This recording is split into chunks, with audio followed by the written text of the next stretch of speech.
It's finally starting to feel like fall across the Lone Star State, with cooler temperatures providing much needed relief. However, the action on the field is just heating up as some programs open up district play tonight. Welcome to Week 4 of the Texas high school football season. And welcome inside the NTTV studios on the campus of the University of North Texas. It's week number 4 of Texas football tonight. Nick Laupius alongside Gavin Moritz. And again, if you watched the show the first couple of weeks, you know this guy very well. Of course, does phenomenal stuff in the booth on the call for a lot of those spotlight games, but also has been telling some of the great stories that make Texas high school football just one of the best spectacles really throughout the entire year. Gavin, again, thank you so much for joining us. I know this is a bit of a different pace for you, not being in the press box, but just kind of take us through what you're most excited about as we get to see all the games in action here tonight. Nick, I'm excited to be back here on Dave Campbell's Texan Live here for Texas football tonight, back in the Metroplex. Always great to be back here in DFW. And I think a lot of people, traditionally you think of week 4, right? You look at the high school football season, you think of week 4 as being kind of the light week, quote unquote, because a lot of teams are between the end of non-district play and the beginning of district play, right? The first 3 games usually are going to be non-district games. Week 5 or so you start district play. But there's a lot of quality programs playing here in week 4 and a lot of quality matchups on the field that I'm excited to get a look at. Yeah, a lot of quality matchups indeed as we take a look at our spotlight games for week number 4. We get started there at the top of the graphic. Cy Woods versus Cy Ranch. Barbers Hill versus Crosby. You have the New Braunfels Unicorns taking on Pflugerville Weiss, a big matchup here in DFW. Denton Geyer versus Prosper, another DFW matchup in Waxahachie and Cedar Hill. And then rounding things out, Brock versus Gunter. So those are the key spotlight games that we'll be checking in and talking to some of those broadcasters on the call for some of those games. We take a look. Trevor Bullard on the call for Barbers Hill versus Crosby. Michael Silvers, Cy Woods versus Cy Ranch. That's going to be a really fun game, always down to the wire. Tommy Yarish on the call for New Braunfels versus Pflugerville Weiss, and Cullen Brown on the call for Brock versus Gunter. So those guys will be joining us throughout the night to talk about their games, and again, some big matchups here for week number 4. Gavin, we were just looking at those spotlight games. What are 1 or 2 that really stand out for you that really pique your interest for tonight? And Nick, I'll give you 2, right? We're going to start down the Houston area, District 16, 6A. I'm going to look at Cy Woods versus Cy Ranch. Cy Woods is a team every year that feels like they get into the playoffs. They got a freshman running back that they're really impressed with. And the other side for Cy Ranch, they're a team that always contends in that district for at least the second or maybe even the first spot, led by head coach Sean McGolf. So that's a great matchup down in the Houston area. Cy Woods and Cy Ranch. And then up here in the DFW area, Brock versus Gunter is one that I think is really enticing. All right, yeah, so again, a lot of very exciting games. Again, always a full slate on Friday nights, but we had some exciting games last night, including a game that went down to pretty much the very last play of the game. So we'll take a look at some of those highlights. It's the Woodlands taking on New Caney. We jump in the first quarter. It's already 7-0 in favor of the Woodlands, and it's going to be the senior quarterback, Mabry Matower, with an 18-yard rushing touchdown as the Woodlands go up 14-0 early on, jumping ahead into the second quarter. This is going to be Caden Cooper, as escaping that time was Hunter Taylor, able to connect with Cooper for a 6-yard touchdown grab, and that would put New Caney on the board 14-7 in the second quarter. A lot of action happened here in the second quarter, so bear with us. There was a lot of scoring here in the second. This is going to be the ensuing kickoff, a kick over to Parker Stewart, who fields it and gets some great blocks, tries to go to the outside, breaks the tackle, cuts back in, and again, just some great blocking from his return team. And how about the elusiveness of number 27 in red, able to break through. He'll take it to the house for the touchdown, 75 yards for Parker Stewart, and that made it 21-7 Woodlands in the second quarter. We stay in the second quarter, and how about this? Dave Stewart just right up the middle is able to explode through the gap for a 33-yard touchdown run. That gets New Caney back into it, 21-14. Jumping ahead to the second quarter, it's 28-14 at the time, but Hunter Taylor, this time the quarterback using his legs to find the end zone, 25-yard scamper to make it 28-21 in the second quarter. Hey, we're not done yet though. There's some more scoring here in the second quarter, and this is going to be the Woodlands again, up by 7. They're marching down to New Caney territory. Little step back here, and How about the touch pass? Double coverage and a beautiful grab that time. Jackson Bolander, 25 yards through contact, able to make the grab, and that makes it 35-21. We finally get to the halftime break. Going now into the fourth quarter, it's going to be New Caney marching down on the right side of midfield, and how about that grab by Drayvon Wilson, 33-yard catch as Hunter Taylor puts it right on the dot. And that would tie the game at 35 apiece in the fourth quarter. Again, I warned you this was going right down to the wire. At this point, it's 42-35, and this is going to be a kickoff deep. And for the most part, you would see a lot of returners just go ahead and take the knee and get out to the 25. Nope. Not Caden Cooper, who's able to get to the outside and takes it 105 yards to the house. 42-42 late in the fourth quarter. Again, back and forth, these teams just exchanging punches, but it comes down, who has the ball last? Woodlands, this play with 10 seconds left. That's Jackson Bolander again, 18 yards, able to break through to find the end zone with just a couple of seconds left. The Woodlands would get the 49-42 win, and a game that came right down to the wire. So a very exciting game. The Woodlands coming out on top. Trevor Bullard was on the call for that game as we go now to him for his instant reaction of that barn burner. Post-game thoughts as Christian and I take down over here at Woodforest Bank, and that was a lot of fun. 49-42, the Woodlands beats New Caney in an absolute classic. Didn't look that way at first. Woodlands took a 14-0 lead after New Caney punted on their first two possessions. And then New Caney scored on their next 5 offensive possessions. And then the one they didn't, they returned a kickoff from about 105 yards for a touchdown. It was 35-21. It's kind of a surprise onside. New Caney gets the ball, scores, and then forces the Woodlands to punt. Scores again, 35-35. Woodlands scores again, it's 42-35. Then the kickoff return. And yeah, it's just wild. It's 42-42. And it looked like New Caney was about to drive down the field after a Woodlands missed field goal. Took a sack, 3 and out, punted it back to the Woodlands. They drove down the field. They were going to try to set up a chance to redeem their kicker. And then Jackson Bolander, little run up the middle, breaks out of a couple tackles, and he doesn't even go down. He just says, I'll go for the touchdown and win the game. But what a win by the Woodlands. It was a lot of fun, back and forth, just an absolute shootout. And hey, the Woodlands is now 2-0 in district, as they have a big matchup next week against Conroe. But feeling good if you're a Highlander fan right now, because not only are you 2-0 in district, you've also won 2 straight games. So yeah, gonna be a lot of fun in district play upcoming. Tough loss for New Caney. Gonna have to regroup and take on Oak Ridge next week, but should be fun. But yeah, Woodforest Bank, nice stadium, nice atmosphere, and a pretty nice game going on out here tonight. All right, again, Trevor Bullard on the call. Hopefully you had plenty of tea and water for that game. I mean, it's just so much happening. Gavin, I'm sure you've had your fair share of those types of shootouts, but anything surprise you about just how high scoring and how back and forth that game was? Well, I mean, you look at District 13-6A, there's a lot of talented teams in that district. You've got Conroe, you've got Willis, you've got New Caney, you've got the Woodlands. Those are the top 4, and there's a lot of good teams after that, too. But New Caney, fresh off a loss last week to Willis. They've got DJ Lagway, does Willis, the Florida commit at quarterback. So New Caney took a hard loss there. The Woodlands, though, now 2-0 in district play to open up District 13-6A competition. After last week, they beat Oak Ridge, and now they'll win over New Caney. So I think for the Woodlands, right, it's kind of a high-scoring matchup. You may have not wanted to give up 42 necessarily to New Caney, but you score 49, and I think you'll take the win by 7 all day long. Well, again, that was a very exciting game, and I think you had a very exciting game on the call last night as well. We'll take a break. On the other side, Gavin will take you through another exciting Thursday night finish as we are now into the thick of it. Week number 4 of the high school football season, and we're with you every step of the way here on Dave Campbell's Texas Football Tonight.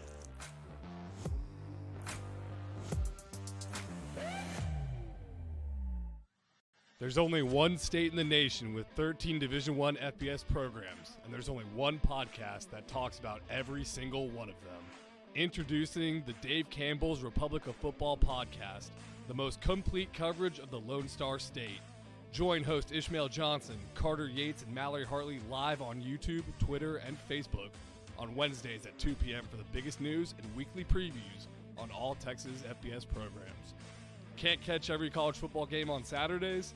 We've got you covered with recap episodes Sunday mornings with senior writer Mike Craven checking in.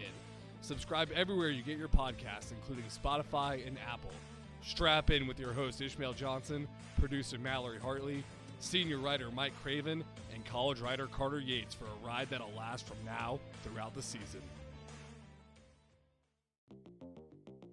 Need your daily football fix? Look no further than Texas Football Today, the daily live show from the people that bring you Dave Campbell's Texas Football. Every weekday at noon, Greg Tepper and Ashley Pickle bring you the latest news, deep dive analysis, insightful interviews with big-name guests, and more. And if you ever miss an episode, you can subscribe to the Texas Football Today podcast to keep up with all the fun. Don't miss Texas Football Today every weekday at noon at texasfootball.com, Facebook, YouTube, and Twitch, and subscribe to Texas Football Today wherever you get your podcasts.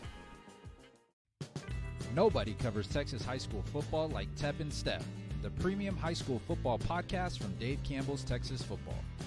Dig deep into the sport in every corner of the state with high school football insider Matt Stepp and managing editor Greg Tepper, with game previews, unique insights, and bold predictions. Get Tep and Step by becoming a Dave Campbell's Texas Football subscriber at texasfootball.com/subscribe. We might not be good at many things, but there is one thing that we crushed, and that's naming a stinking podcast. WTF. Yes, it's exactly what you're thinking. Women talking football. Oh, you thought it meant something else? You might be right. Tune in every Thursday at 2 p.m. as me, Ashley Pickle, and everyone's favorite Mal pal, Mallory Hartley, bring you in-depth analysis of every region of the Lone Star State, talk ball with reporters across Texas, get the real scoop from coaches' wives, and all the other nonsense that comes along with the two of us being allowed to talk into a microphone. Join the party Thursdays at 2 o'clock on the Dave Campbell's Texas Football YouTube page.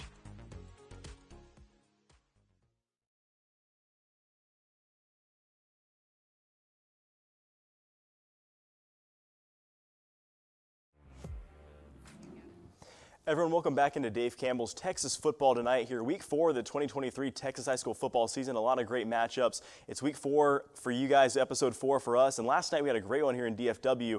McKinney North taking on Lancaster. The Tigers of Lancaster coming in on the road, taking on McKinney North. Here to get the scoring started, it's the Army commit Jaden Walker from 5 yards out. It's going to be 7-0 McKinney North as Jaden Walker does it himself. So 7-0 McKinney North. Later in that first quarter, it's going to be the senior wide receiver Brandon Powell. He's going to reel in this absolute dart thrown 87 yards in total distance there from Colin Hitchcock, the senior quarterback. Brandon Powell's open one-on-one coverage. He makes the catch across midfield, and Brandon Powell is gone. 87 yards from Colin Hitchcock, and with the extra point, it's 14-0 for the Bulldogs of McKinney North. So 14-0 McKinney North after the first. We now go to the second quarter, as it's going to be the junior wide receiver Cam Powell. Watch Colin Hitchcock here. He's going to play fake and then roll it to that far side. Hitchcock's going to flip it to Cam Powell. Kind of maybe impromptu play there from Hitchcock, but it works either way. He finds Cam Powell in the end zone for a touchdown, and it's 21-0 McKinney North. Now Lancaster, time for the Tigers to respond. A little pop pass here to the Nebraska commit Kewan Lacey. And watch Kewan Lacey take it 70 yards down the near sideline. You see why he's a future Nebraska Cornhusker. Kewan Lacey, one of the fastest players and best athletes in the state, headed to Nebraska here after his senior season. He goes 70 yards to get Lancaster on the board. Now to kick off the third quarter, Greg Powers and I were talking about why you don't kick it to a guy like Kewan Lacey back there fielding the kickoff. And McKinney North does just that, and Kewan Lacey's going to make him pay. Fielding it all the way back at about the 3-yard line. He's going to take it about 97 yards to the house. Look at Kewan Lacey doing it again. He beats out a couple of Bulldogs down that far side, and Kewan Lacey gone. Kewan Lacey 95 yards or so on the kickoff return to make it 21-14. Now we go to the fourth quarter. Here's the junior wide receiver Emmanuel Choice, who's got a bunch of Power 5 D1 offers as well, catching in the touchdown from the junior quarterback Carter Jones to tie us up at 21 apiece with the Lancaster extra point. Later in the fourth quarter, the go-ahead score for McKinney North is going to be the Army commit again, Jaden Walker from the corner. 7 yards out, Jaden Walker punches it in. McKinney North would hang on to win 28-21 with a late stop. And Nick, that was quite the ball game up here in DFW. Man, I tell you what, we're starting out with a couple of Thursday night games that came down to the wire, some explosive returns. 95 yards, 105 yards, but kind of going back to the McKinney North Lancaster game, kind of give us your thoughts because, you were there last night. Anything stand out about that contest that, again, went back and forth? I think you look at McKinney North, right? They got some dudes on offense. They got Markowicz, the tight end. They have the Powell guys at wide receiver, Brendan and Cam Powell. And then the quarterback, Colin Hitchcock, really impressed me. He's got a big frame, stands in there, just delivers it down the field. He's a big quarterback with big-time upside, I think. And for McKinney North, I talked to head coach Kendall Brewer earlier in the week. He said they lost week 2 to Justin Northwest. It was a close 3-point game they lost. I believe it was 31-28. And he said they were trying to avoid being a roller coaster team, right? A team that, you win your first game, lose your second, maybe win the third and drop that fourth game, which would be Lancaster. And they avoided being a roller coaster team in week 4 to open up district play. McKinney North wins it 28-21. Well, again, I hope that sounds like that was a lot of fun. And, hey, how about this? That's a quick turnaround. Calling a game last night in the studio tonight. I tell you what, these Dave Campbell's people, they just live and breathe football. And we're back for another edition of this show, another week of the season. That means there's a brand new edition of the Dave Campbell's Texas Football Vlog as they take you behind the scenes life on the road. Hey, y'all. It's Wednesday, week 3. Why are we starting the vlog on Wednesday this week? Well, that's because I'm looking at an airplane and I'm about to head to Amarillo to get to the 806 in the Panhandle for a little high school football tomorrow night. So, the trip's about to get started. It should be a good time up in the Panhandle. Let's get week 3 going. Hey y'all, it's week 3 of the Texas high school football season, and I'm in the Texas Panhandle. You saw yesterday I was at the Big Texan Steak Ranch. I am in the 806 ready to watch Amarillo Paladuro host Lubbock Estacado tonight at Bivens Stadium. I've returned to the Panhandle and beautiful Bivens Stadium, but first I gotta grab myself a little pregame meal, and I'm here on the north side of Amarillo where a Coach Mims recommendation. It's called North Heights Discount and Cafe, a little corner store / cafe. Says he's got some great home cooking, so we're gonna give this place a shot and see what Amarillo on the north side is talking about. Let's go. Got Amarillo Paladuro going through pregame here at Bivens Stadium in Amarillo. And we got the Lubbock Estacado Matadors with their pregame. Thursday night football in Amarillo. Amarillo, it's been real. Time to head back to DFW for some Friday night football.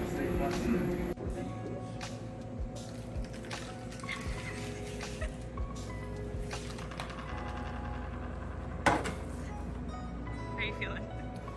Brain freeze! Amarillo, it's been real. Time to head back to DFW for some Friday night football. We got Frisco Emerson going through some pregame warm-ups here. About an hour before kickoff here at the Ford Center.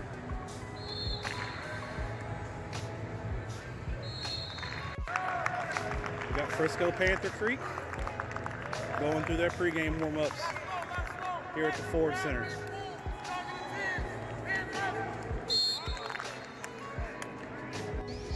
Hey y'all, it's Saturday morning. I'm sitting out here in front of Children's Health Stadium in Prosper. We've got a Saturday matinee. Yes, a matinee. It's a little bit cooler. I think the cold front is starting to get through here. It's only about 86 degrees right now. We've got a neutral site matchup between Private School Power and Midland Christian and Class 4A Division II top 5 ranked Texarkana Pleasant Grove. Should be a great game. We're going to head out of here about 4 o'clock and head south to Kincaid Stadium for the nightcap, the showdown between state champions DeSoto and South Oak Cliff. Should be a good Saturday of football. Follow along at texasfootball.com. Come on, Tigers, hit the high, lead them to the ground. Ready for good, destined to be found. Fight for Caney, glorify her name. The maroon and white will fight, again with all their might, retrieving the last day.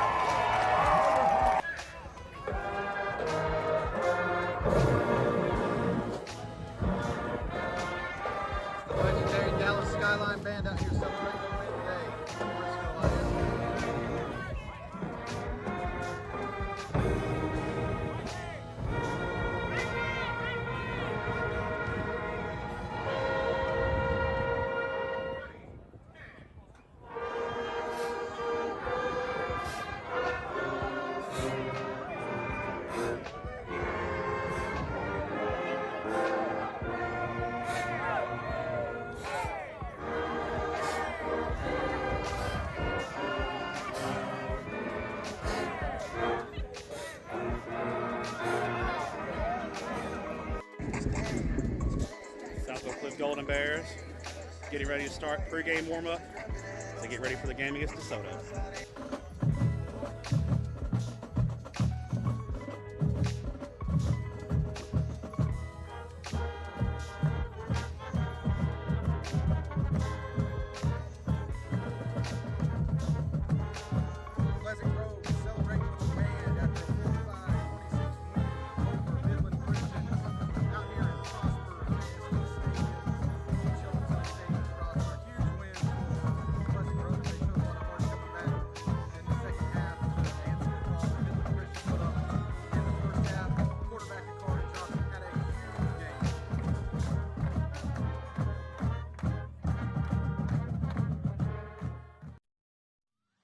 There's only one state in the nation with 13 Division I FBS programs, and there's only one podcast that talks about every single one of them. Introducing the Dave Campbell's Republic of Football podcast, the most complete coverage of the Lone Star State. Join host Ishmael Johnson, Carter Yates, and Mallory Hartley live on YouTube, Twitter, and Facebook on Wednesdays at 2 p.m. for the biggest news and weekly previews on all Texas FBS programs. Can't catch every college football game on Saturdays? We've got you covered with recap episodes Sunday mornings with senior writer Mike Craven checking in. Subscribe everywhere you get your podcasts, including Spotify and Apple. Strap in with your host Ishmael Johnson, producer Mallory Hartley, senior writer Mike Craven, and college writer Carter Yates for a ride that'll last from now throughout the season. Need your daily football fix? Look no further than Texas Football Today, the daily live show from the people that bring you Dave Campbell's Texas football. Every weekday at noon, Greg Tepper and Ashley Pickle bring you the latest news, deep dive analysis, insightful interviews with big-name guests, and more. And if you ever miss an episode, you can subscribe to the Texas Football Today podcast to keep up with all the fun. Don't miss Texas Football Today every weekday at noon at texasfootball.com, Facebook, YouTube, and Twitch, and subscribe to Texas Football Today wherever you get your podcasts. Nobody covers Texas high school football like Tep and Step, the premium high school football podcast from Dave Campbell's Texas Football. Dig deep into the sport in every corner of the state with high school football insider Matt Stepp and managing editor Greg Tepper, with game previews, unique insights, and bold predictions. Get Tep and Step by becoming a Dave Campbell's Texas Football subscriber at texasfootball.com/subscribe. We might not be good at many things, but there is one thing that we crushed, and that's naming a stinking podcast. WTF. Yes, it's exactly what you're thinking. Women talking football. Oh, you thought it meant something else? You might be right. Tune in every Thursday at 2 p.m. as me, Ashley Pickle, and everyone's favorite Mal pal, Mallory Hartley, bring you in-depth analysis of every region of the Lone Star State, talk ball with reporters across Texas, get the real scoop from coaches' wives, and all the other nonsense that comes along with the two of us being allowed to talk into a microphone. Join the party Thursdays at 2 o'clock on the Dave Campbell's Texas Football YouTube page.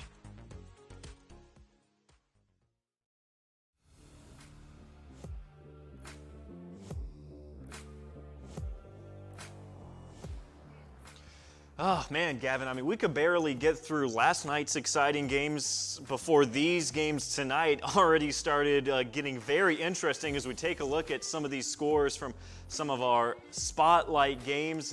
Again, you just looking up and down, Barbers Hill, Crosby, 28-21, Waxahachie and Cedar Hill, 14-13. Denton Geyer up 9-7 over Prosper.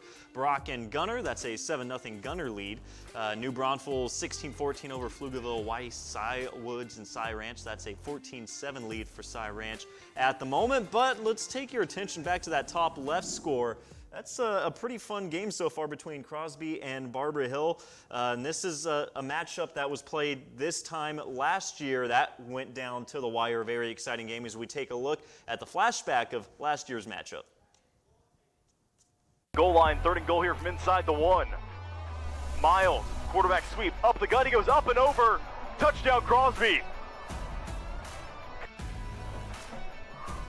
Fuentes steps up, fires, end zone, touchdown Barbers Hill. Caleb Knight reels it in. And this is a 1-point ball game with 91. and 12. Fuentes heaving it down the field. It's going to be reeled in inside the 40-yard line. Kyler Williams will take it to the house. Touchdown, Barbers Hill. 81 yards.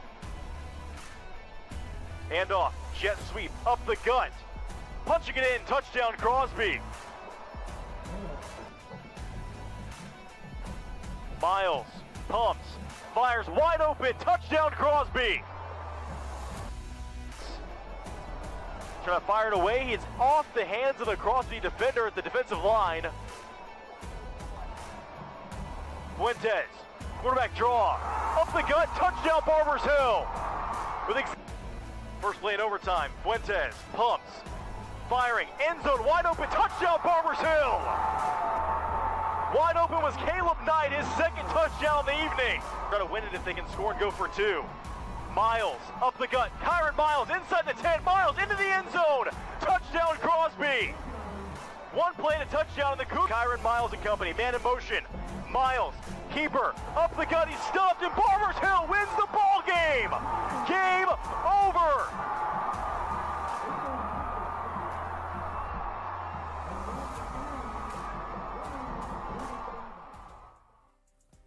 All right, well, Gavin, you were on the call for that game last year. As we take a look at the game comparison from last year, just kind of take us through on that game last year and what you expect to see from the rematch. Well, I think it's a game last year, Nick, that had a lot of points. Barbers still won in overtime, 28-27. It's Crosby that ended up scoring second in overtime, right? Barbers still got the ball first. They scored first. They kicked the extra point. It's 28-21. Crosby, then Kyron Miles punches it in from about 25 yards out to make it 28-27. And Crosby decided to go for 2, right? And they go for 2. They don't get it. Barbers still able to stuff the Crosby quarterback, Kyron Miles, at the goal line. Barbers still wins that one last year in overtime, 28-27. Of course, it's a new year, new teams, and Crosby's got a new coach in Joe Willis, so I think this is a matchup this year that a lot of people are looking forward to, despite the record. Crosby's 0-3 on the year, Barbers still 3-0, but I think this is a game that a lot of people should be excited for. Yeah, I mean, and you look at the score there in the second quarter, I think we're going to have some barn burners tonight like we saw from some of the Thursday night highlights, but Crosby up 28-21, so now we'll take you live into the feed of that contest. After that drive, Jane Rodriguez just kept on going, capturing the legs. All right, apologize for that, but yeah, so we get right into it, 28-21. So does that score surprise you at all there in the second quarter? I don't think it should. I mean, this is kind of the amount of points we saw in the game that went to overtime last year, and I mean, this is almost the total amount of points we had in that whole game last year, and they're only in the second quarter right now, and it's 28-21, and Barbers Hill here trying to score. Ball may have came out there down to the 2. Crosby says they have it. No signal yet here, Nick, and I mean, Crosby, this would be a big takeaway, and it is. Yeah, wow. Wow, the Crosby defense coming up big, jumping on that loose ball. Yeah, Crosby had Barbers Hill driving down inside the 5. The Cougars able to recover a fumble there, and that's a big-time takeaway for a Crosby team that is hungry and desperate for a win, staying at 0-3 now, opening up district play. Yeah, they're 0-3, and looking at some of those stats there, obviously the rushing yards, passing yards. But one note I wanted to bring up, yeah, they're 0-3, but their defense, that's, I believe, their 7th takeaway that Crosby defense has had so far. And so they're trying to get back on the right track. And defense struggling early on in terms of giving up a lot of points, but getting some takeaways and see if that trend can continue. And then looking over at the Barber Hill, and I mean, that team, they're playing very well to start out, kind of opposite of what Crosby's been doing. You look at Barbers Hill here, I mean, 40.3 points per game through the first 3 contests. That's downright incredible. I mean, 40 points through the first 3 games is a really impressive mark. Total yards per game, 456. Passing yards per game, 239. And they're rushing for 216 yards per game, Nick. That's incredible from the Barbers Hill Eagles. Yeah, and they've been getting a lot of it from their quarterback, Cody Fuentes, who has 10 passing touchdowns and 692 yards going into that game. He continues to impress. But yeah, that offense has been putting up crazy numbers. Now we get into the quad box, my favorite segment. I think Texas's favorite segment as well. But we take a look at a handful of those games currently in action. Again, this is a fun one. We got some big district matchups. But, again, we got that high-scoring game, Crosby and Barbers Hill, but looking New Braunfels. And Weiss looks like that's a 21-14 game at the moment. Gunner up 7-0 on Brock. And so, again, as we already talked about the Crosby game, but we'll take a look at those two games there on the bottom. Anything standing out so far for you? Well, I think for New Braunfels, right, this is a team that lost week 1 to Denton Ryan in a game that they won last year that I think a lot of people expected maybe New Braunfels could win again. And now they're trying to bounce back, a couple weeks later down the stretch, opening up district play. They take on Pflugerville Weiss. And Weiss is a team that every year it feels like they're in the playoffs, at least the second or third round. And then you go to Brock and Gunner. And those are two teams that are every year. They're competing to try to get to that semifinal, that state championship, berth. And I think that's a great matchup down there here in the DFW area. Yeah, so again, we got some really exciting matchups between a couple of big-time schools, so it's been a lot of fun to watch so far. And of course, it's just that we're just getting underway. And we're looking at some of those scores right now, but again, it's time for another great segment. Past couple of weeks been focusing on the offensive side of the ball, but in this week's edition of the Cruton Corner, we take a look at some of the best linebackers across the Lone Star State as we throw it now to Mr. Greg Powers. Welcome into the Cruton Corner on Texas Football tonight, where we're going to be taking a look at the defensive side of the ball, and we've got the top 10 linebackers in the class of 2024 for you tonight. Number 1, Justin Williams. He's a recruit who is at Conroe Oak Ridge, committed to Georgia. You're going to get to know his name really quickly in college football because he's a 4.44 40-yard dash guy. That's elite speed at a defensive position. But I like to look at number 2 here, Ty Anthony Smith, because he's committed to Texas A&M. He's a guy at Jasper High School who's a little bit of a Mr. Do-It-All for that Jasper program, heart and soul of that defense, a defense that is really on the rise underneath of Coach Crumity down there in Jasper.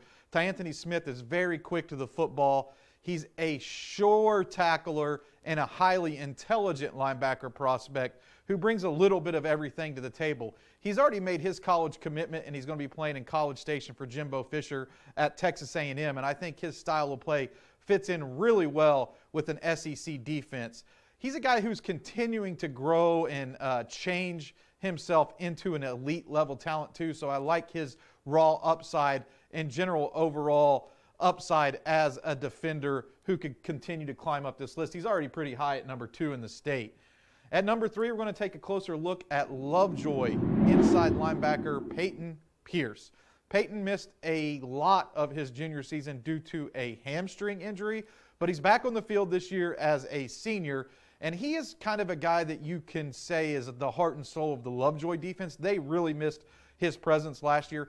Peyton's made his commitment to Ohio State, so that jersey that he's wearing right here in the graphic is going to look about the same as what you're going to see him at in Columbus. 131 tackles, 21 tackles for a loss, 6 sacks, and 5 forced fumbles as a Leopard. But he's also a good offensive presence. When they need to score a touchdown or they're in a red zone situation, Lovejoy loves to put Peyton Pierce in as a Wildcat quarterback. He has quarterback experience, and he brings that same high intelligence level to the defensive side of the ball. Looking down the list here, you're going to look at number 4, Xavier Atkins. He's a Summer Creek linebacker who's one of the most impressive physical specimens in the state. Davon Keys is a highly electric two-way standout at Aledo High School, made his commitment to LSU. And looking at number 6, I like to talk about number 6, and that's DeSoto's Brandon Booker. 6'2", 205-pound linebacker for the Eagles, coming off of a state championship winning season last year in 6A Division II. Booker is one of those guys who is overlooked, I feel like, by a lot of recruiting services because he can do a bit of everything. If you're looking for a well-rounded linebacker that can come downhill and blow up the run, but also isn't a liability in pass coverage, Brandon Booker is that guy. He's going to be a guy that I think puts up monster numbers once he arrives in college. And every week I have to give my sleeper pick. When I'm looking at this top 10 list, there's always a sleeper on there who I really like. And I'm going to take you to Brandon Jones at South Oak Cliff. Brandon Jones has made his commitment to North Texas. I got to throw a stat line out there for you guys. 199 tackles as a junior for a state championship South Oak Cliff program. Brandon Jones is an elite tackler in space. He has great instincts, flies to the football. Not enough people talking about what Brandon Jones did at South Oak Cliff last year with that impressive stat line. Keep it locked right here on Texas Football Tonight as we talk about the top recruits every week. And back to y'all on the desk. There's only one state in the nation with 13 Division I FBS programs, and there's only one podcast that talks about every single one of them. Introducing the Dave Campbell's Republic of Football podcast, the most complete coverage of the Lone Star State. Join host Ishmael Johnson, Carter Yates, and Mallory Hartley live on YouTube, Twitter, and Facebook on Wednesdays at 2 p.m. for the biggest news and weekly previews on all Texas FBS programs. Can't catch every college football game on Saturdays? We've got you covered with recap episodes Sunday mornings with senior writer Mike Craven checking in. Subscribe everywhere you get your podcasts, including Spotify and Apple. Strap in with your host Ishmael Johnson, producer Mallory Hartley, senior writer Mike Craven, and college writer Carter Yates for a ride that'll last from now throughout the season. Need your daily football fix? Look no further than Texas Football Today, the daily live show from the people that bring you Dave Campbell's Texas Football. Every weekday at noon, Greg Tepper and Ashley Pickle bring you the latest news, deep dive analysis, insightful interviews with big-name guests, and more. And if you ever miss an episode, you can subscribe to the Texas Football Today podcast to keep up with all the fun. Don't miss Texas Football Today every weekday at noon at texasfootball.com, Facebook, YouTube, and Twitch, and subscribe to Texas Football Today wherever you get your podcasts. Nobody covers Texas high school football like Tep and Step, the premium high school football podcast from Dave Campbell's Texas Football. Dig deep into the sport in every corner of the state with high school football insider Matt Stepp and managing editor Greg Tepper, with game previews, unique insights, and bold predictions. Get Tep and Step by becoming a Dave Campbell's Texas Football subscriber at texasfootball.com/subscribe. We might not be good at many things, but there is one thing that we crushed, and that's naming a stinking podcast. WTF. Yes, it's exactly what you're thinking. Women talking football. Oh, you thought it meant something else? You might be right. Tune in every Thursday at 2 p.m. as me, Ashley Pickle, and everyone's favorite Mal pal, Mallory Hartley, bring you in-depth analysis of every region of the Lone Star State, talk ball with reporters across Texas, get the real scoop from coaches' wives, and all the other nonsense that comes along with the two of us being allowed to talk into a microphone. Join the party Thursdays at 2 o'clock on the Dave Campbell's Texas Football YouTube page.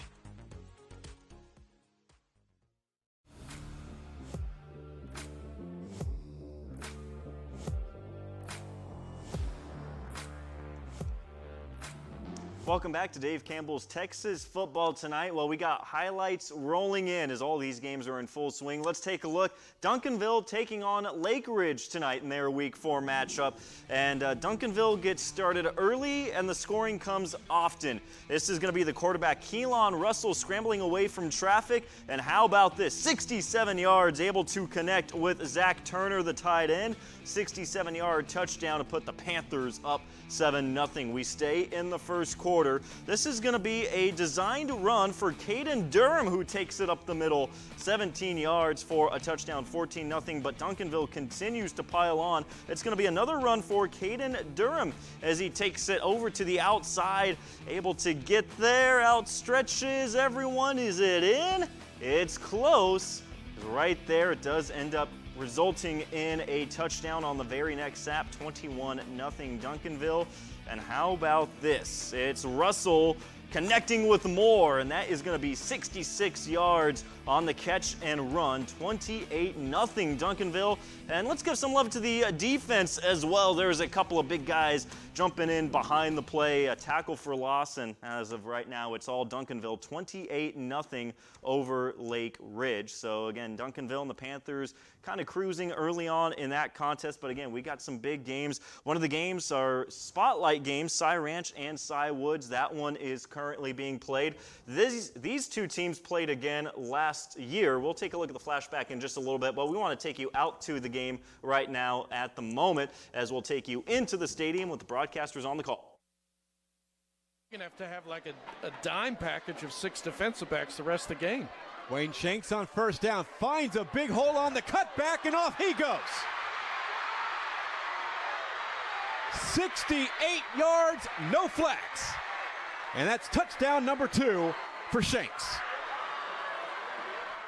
This game is absurd. And again, that's Michael Silvers on the call, Cy Woods and Cy Ranch. And again, those two teams played a season ago as we take a look at how that game shook out 1 year ago. Overall record 88-44. That pass is picked off and off to the races.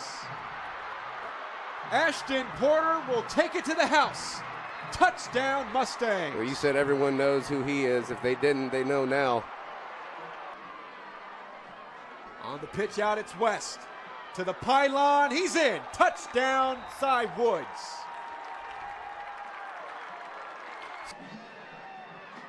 Mustangs knocking on the door. Nice fake. Baker to the goal line. Did he cross? He did. Touchdown, Mustangs. And he took a punishing hit as well. These To get to the ball. Baker fires. What a throw. What a catch. And a touchdown for Tracy James. 43 seconds to go. Baker delivers. Touchdown. Cameron Collier. Weeks of football for the teams playing in their openers this week. As Baker over the middle. Deep ball connected. Sample. Then he bounces off the tackle and scores. Touchdown Mustangs. Jared Sample. Well, Baker got hit as he threw, but he didn't get hit too hard. Against Cy Creek. Baker. Touchdown, James.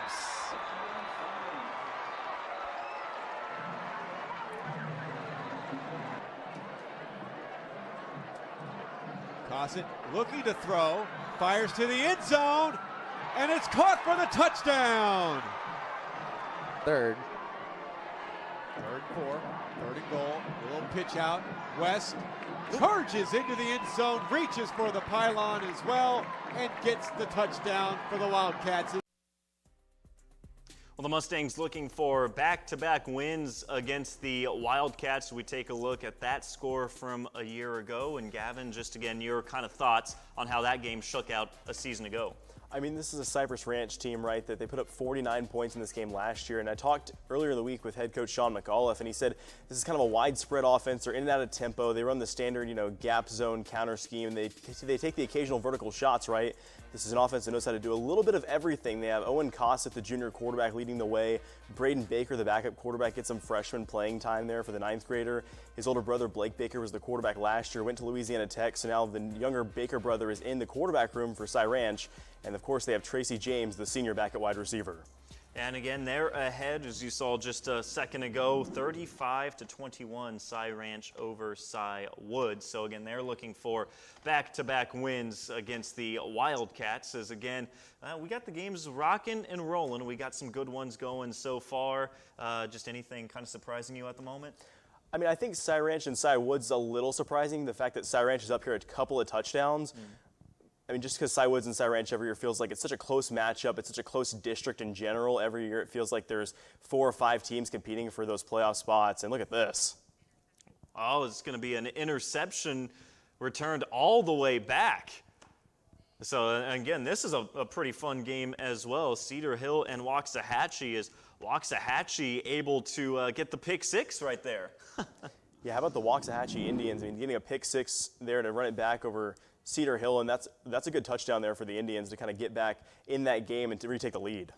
Yeah, at the halftime break, looks like they are up by a score of 20-14. They were able to connect on the extra points. Again, we bring you back in live look. Gunner up 14-0 over Brock. We have Willis. It's a 28-7 score, it looks like, over Conroe. We have Crosby, and again, we're keeping an eye on that game as Crosby and Barbers Hill. That one is back and forth there in the second quarter. So a couple of high-scoring games, and Gunner up 14-0 over Brock so far.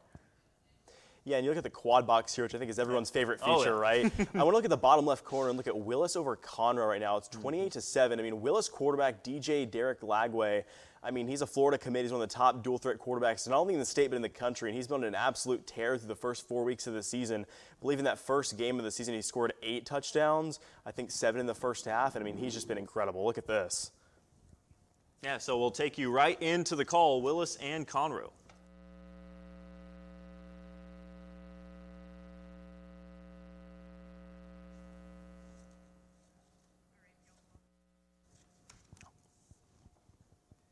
All right, yeah, so we bring you right back here into the studio, a 28-7 lead for Willis over Conroe there in the second quarter. Yeah, and this is a Willis team that I think for the last year or two has been kind of waiting to get a team around DJ Lagway they can make a playoff run with. And they're looking great to start this season of the Willis Wildcats. I think this may be the team here in DJ Lagway's final year at Willis under Trent Miller that could be able to put together a run for this Willis team. I mean, and DJ Lagway is the kind of kid, right? He's a good kid. He's a great quarterback, fantastic athlete. He plays a couple different sports too. And I think he's the kind of kid that deserves to at least get his chance at a playoff run. And Willis looks like they may be in position here early in the season. Yeah, so an impressive statement so far. Again, lots of time left in that game, but I mean, a 28-7 lead, impressive for Willis nonetheless. So again, we just starting to see, and I don't know, maybe I just came in not really knowing exactly what we were getting into, but already some high-scoring games. That's a nice play from the defense, and really not much going that time, trying to go right up the middle. Yeah, and how do you stop a dual-threat quarterback like DJ Lagway? You kind of stack the box and just hope your secondary, if he pulls up and throws, can make the adjustment and force an incomplete pass. And now here goes Cy Ranch. Here we go. Yeah, so again, this one a high-scoring affair is Cy Ranch and Cy Woods. And you see the Mustangs with the big plays will get you right back into the contest there. So we'll take a look, and we are joined by Michael Silvers on the call.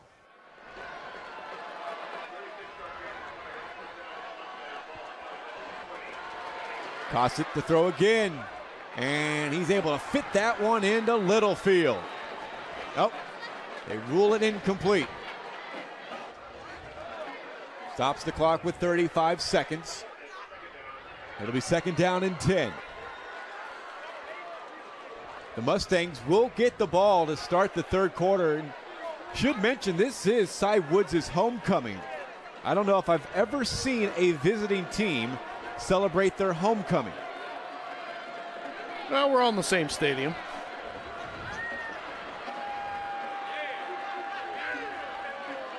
Cossack on play action, and that one at the feet of a wide open Peyton Thomas. He was wide open. Jason Hemphill providing pressure on the quarterback. Hemphill converted over to defensive line after starting at right guard in 2022. A field goal from here would be a 37-yarder. They'd like to have one more crack at the end zone. 368 yards of offense for the Mustangs here in the first half. 29 seconds to go, 3rd and 10. Cossack lets it rip, incomplete. Off the left hand of Tracy James, and again it was Hemphill providing pressure and hitting the quarterback as he delivered. And they're going to kick it. Now here comes Diego Alfaro, 2 of 4 this season with a long of 29. This will be a 37-yard try out of the hold of Carson Littlefield.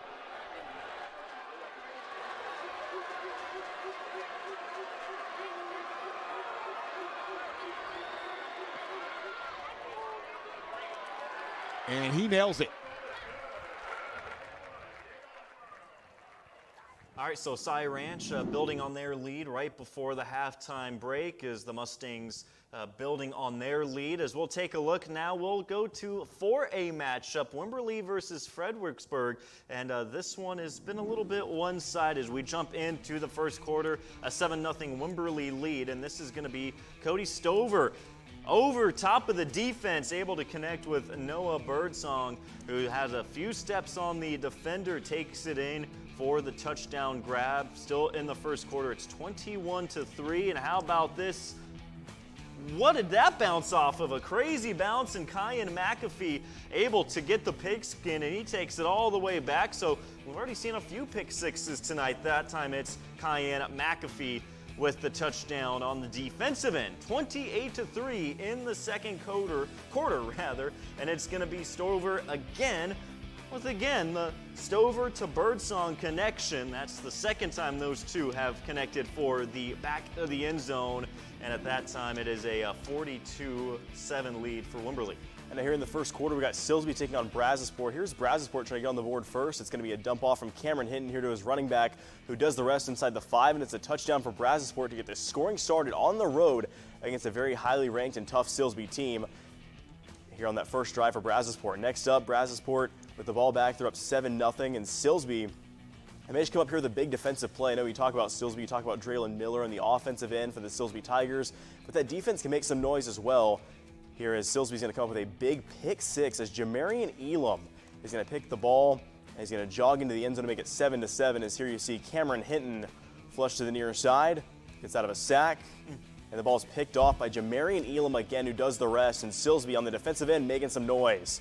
And so it's 7-7 as the Silsbee Tigers get a pick six there. And so Brazosport's going to get the ball back, pinned inside their own 15-yard line here. 7-7 is the score, and Brazosport trying to respond following the pick six, and we'll see if Silsbee can get another stop here against Brazosport.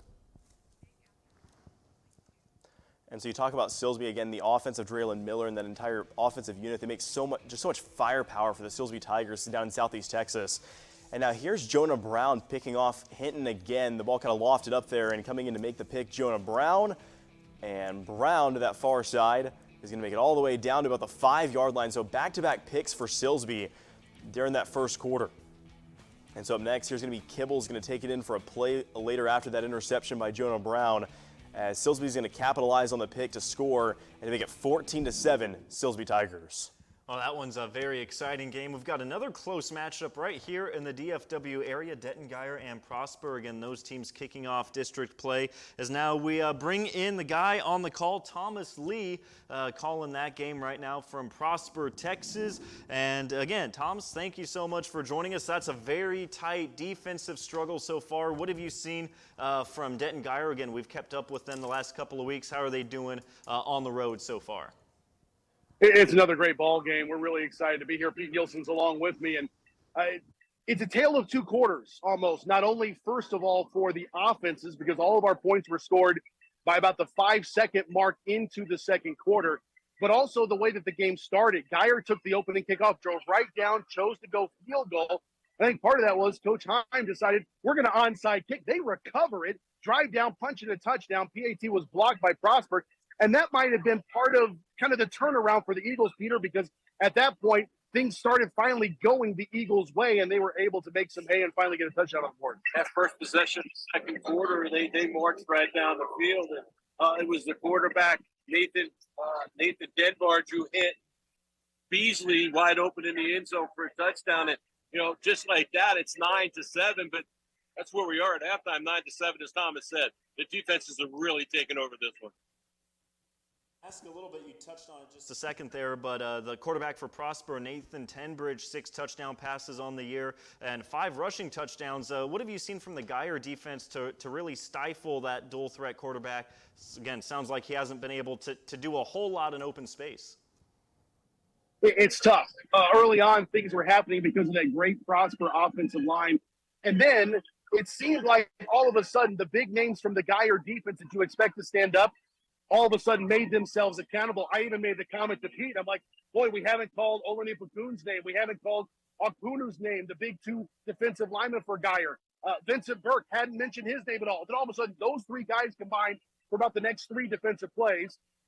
Eli Bowen's not getting much of a chance to participate on the defense. They're going to the other side of the field on him, maybe the ultimate compliment out there. But what Guyer has done more than anything else is they have limited the effectiveness of the offensive line getting out and opening up big holes.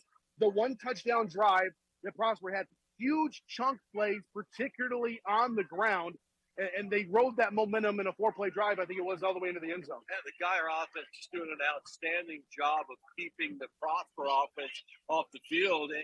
They couldn't do anything for the second quarter. But, it's just been a real defensive battle on both teams, just battling at the line of scrimmage. All right, so what are you guys kind of expecting to see there in the second half? I know the defense is really stealing the show there in the first half, but if you guys were to kind of make a prediction on, do the offenses finally start warming up there in the second half, or do the defenses continue this trend? There are opportunities, and there were a couple of opportunities by both teams that they weren't able to capitalize on. I know these coaching staffs, they're going to come back to those plays again, and I expect the correction, the attention to detail, that all of a sudden those things will be corrected and they'll be fantastic. I think we'll have some big plays in the second half. Now, those big plays, Peter, may come from these defenses because they are flying around and playing ball tonight. could come down to who makes the first turnover in the football game, too. This game's been clean. There's been no turnovers, and it could come down to a turnover either way. And both these defenses are that good, but, like you guys said, both quarterbacks are outstanding as well. So it comes down to who takes care of the football and who wins this one. And the one thing I know is with Pete and I on the call, it's come down to the final minute every game so far this year. So stay tuned on this one, folks. We're going to have a great finish. I guarantee it.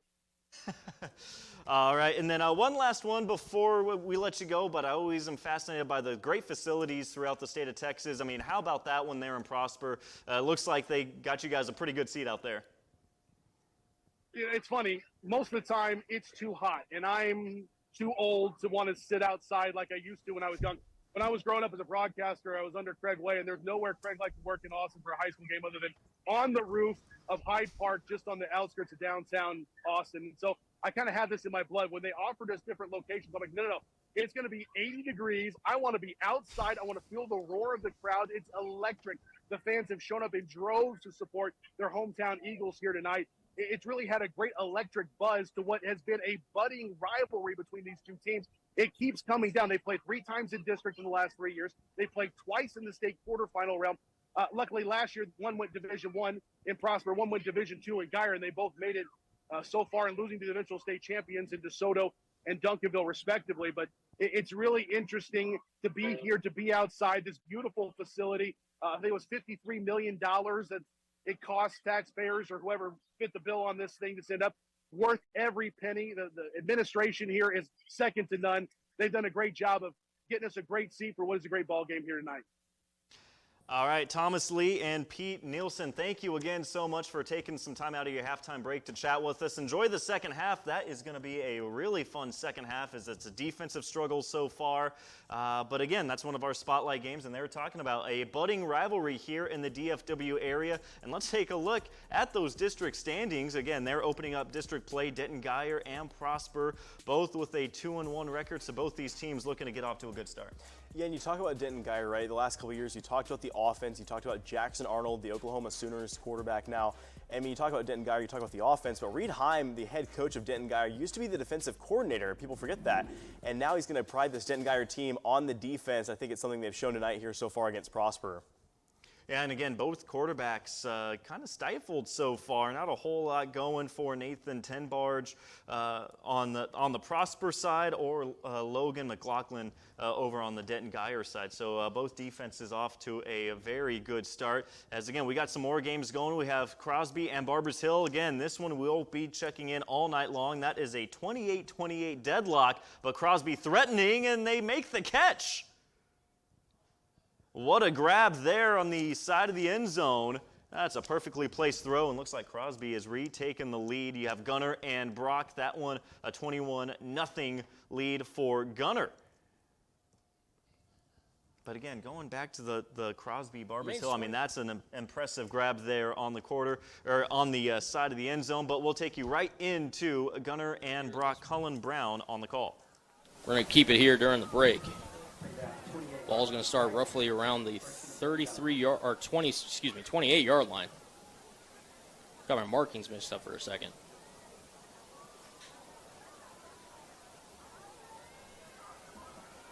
As Gunner looks to take over on offense. Now we have another meeting here for the men in stripes. And it looks like everything's okay.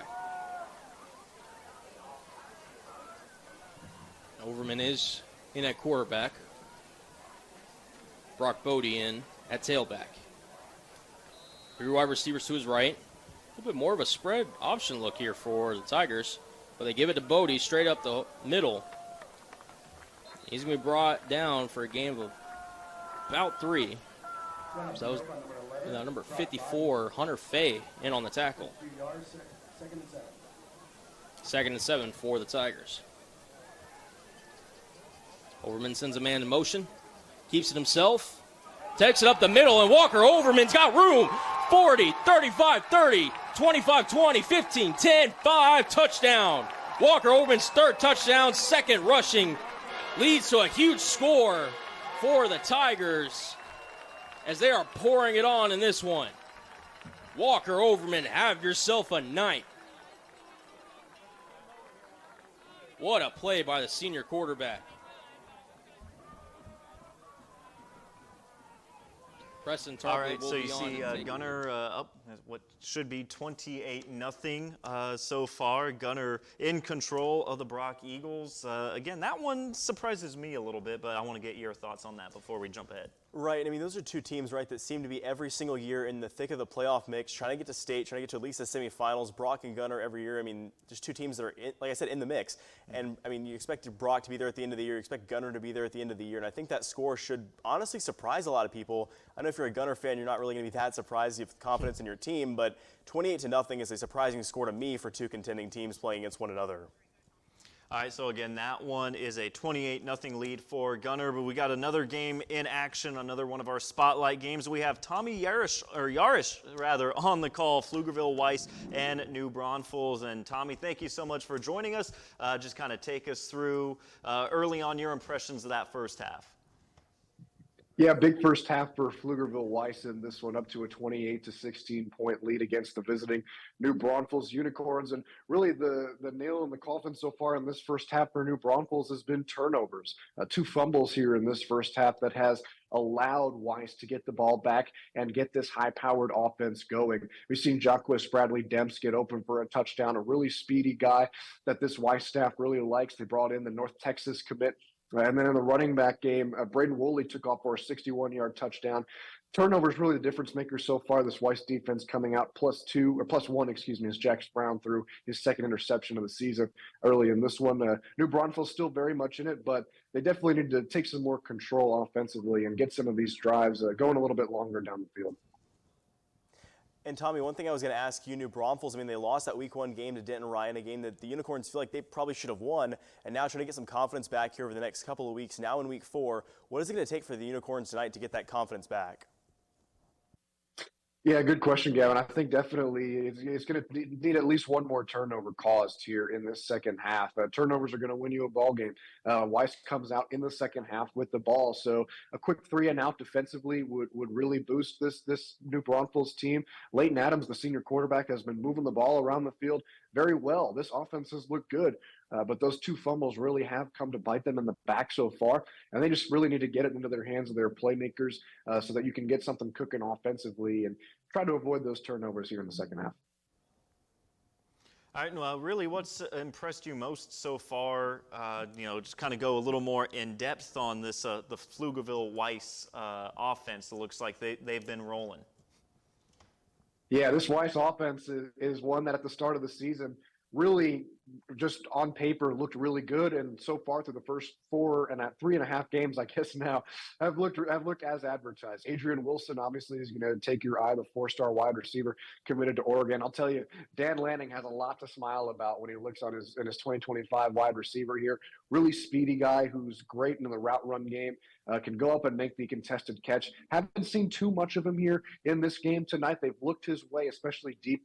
They went deep to him in the second quarter. He just dropped what would have been a surefire touchdown to make this a 3-score lead going into the half for Weiss. But aside from Wilson, Jacques Bradley Demps, who has a touchdown tonight, the North Texas commit transferred into this program this year, he has been massive for them. Really speedy guy who they like to find the ball over the middle, get in space, and let him use his legs. He's done a phenomenal job. And then Daniel Berry has really stepped up here over the last couple of weeks. They kind of saw him as a special teams guy throughout the first couple of weeks of the season, but he has blossomed into someone that they can trust down the field. So the wide receiver core definitely stands out to me, but in the running back room too, Nick Johnson, the sophomore, came into this season as the 3rd-string guy. Braden Woolley would be the second, and then they had a senior running back who was injured the first 2 or 3 weeks of the season.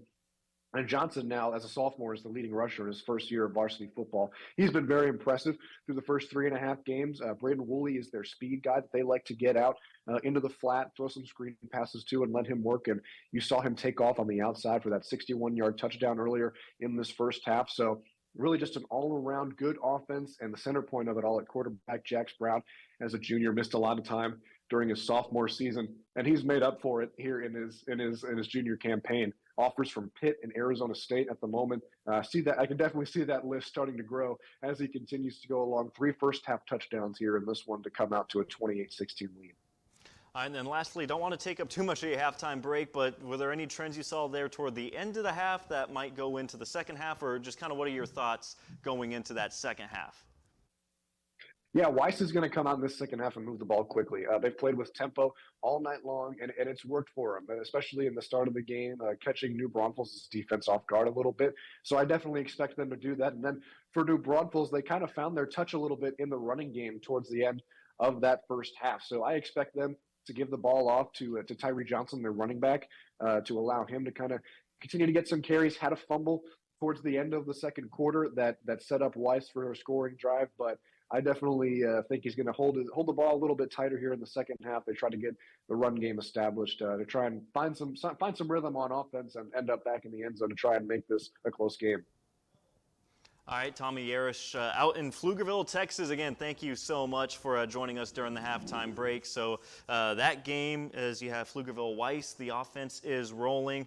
We got some more highlights rolling in right now as we take a look, again, down to the Houston area. Katy Cinco Ranch and Katy Tompkins, as this has been a fun matchup so far into the first quarter. This is going to be Caleb Blocker as he takes the handoff from the quarterback, breaks through a couple of tackles, spins out through one, and how about this? He's just going to bulldoze his way into the 10-yard line, and that's a very physical run right there as, again, Blocker just kind of rumbling and stumbling his way inside the 10, and that's going to set up an opportunity for Tompkins a couple of plays later. Why not hand it off to the big man again, as this time it's a little easier for him. He didn't have to break through too many tackles, but that made it 7-0 Tompkins on the lead.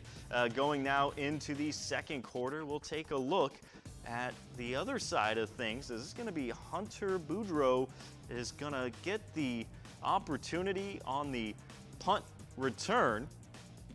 As you see, showing maybe perhaps a little bit of pressure, clean snap, and that's a good punt. Sends him back quite a ways, and again, that's going to be fielded by Boudreaux right around the 50-yard line. He's weaving through and then finds a seam and able to get through, and that sets up a great opportunity for his offense. As just a couple of plays later, Katy Tompkins looking to extend their lead there in the second quarter as they get set up just outside of the red zone.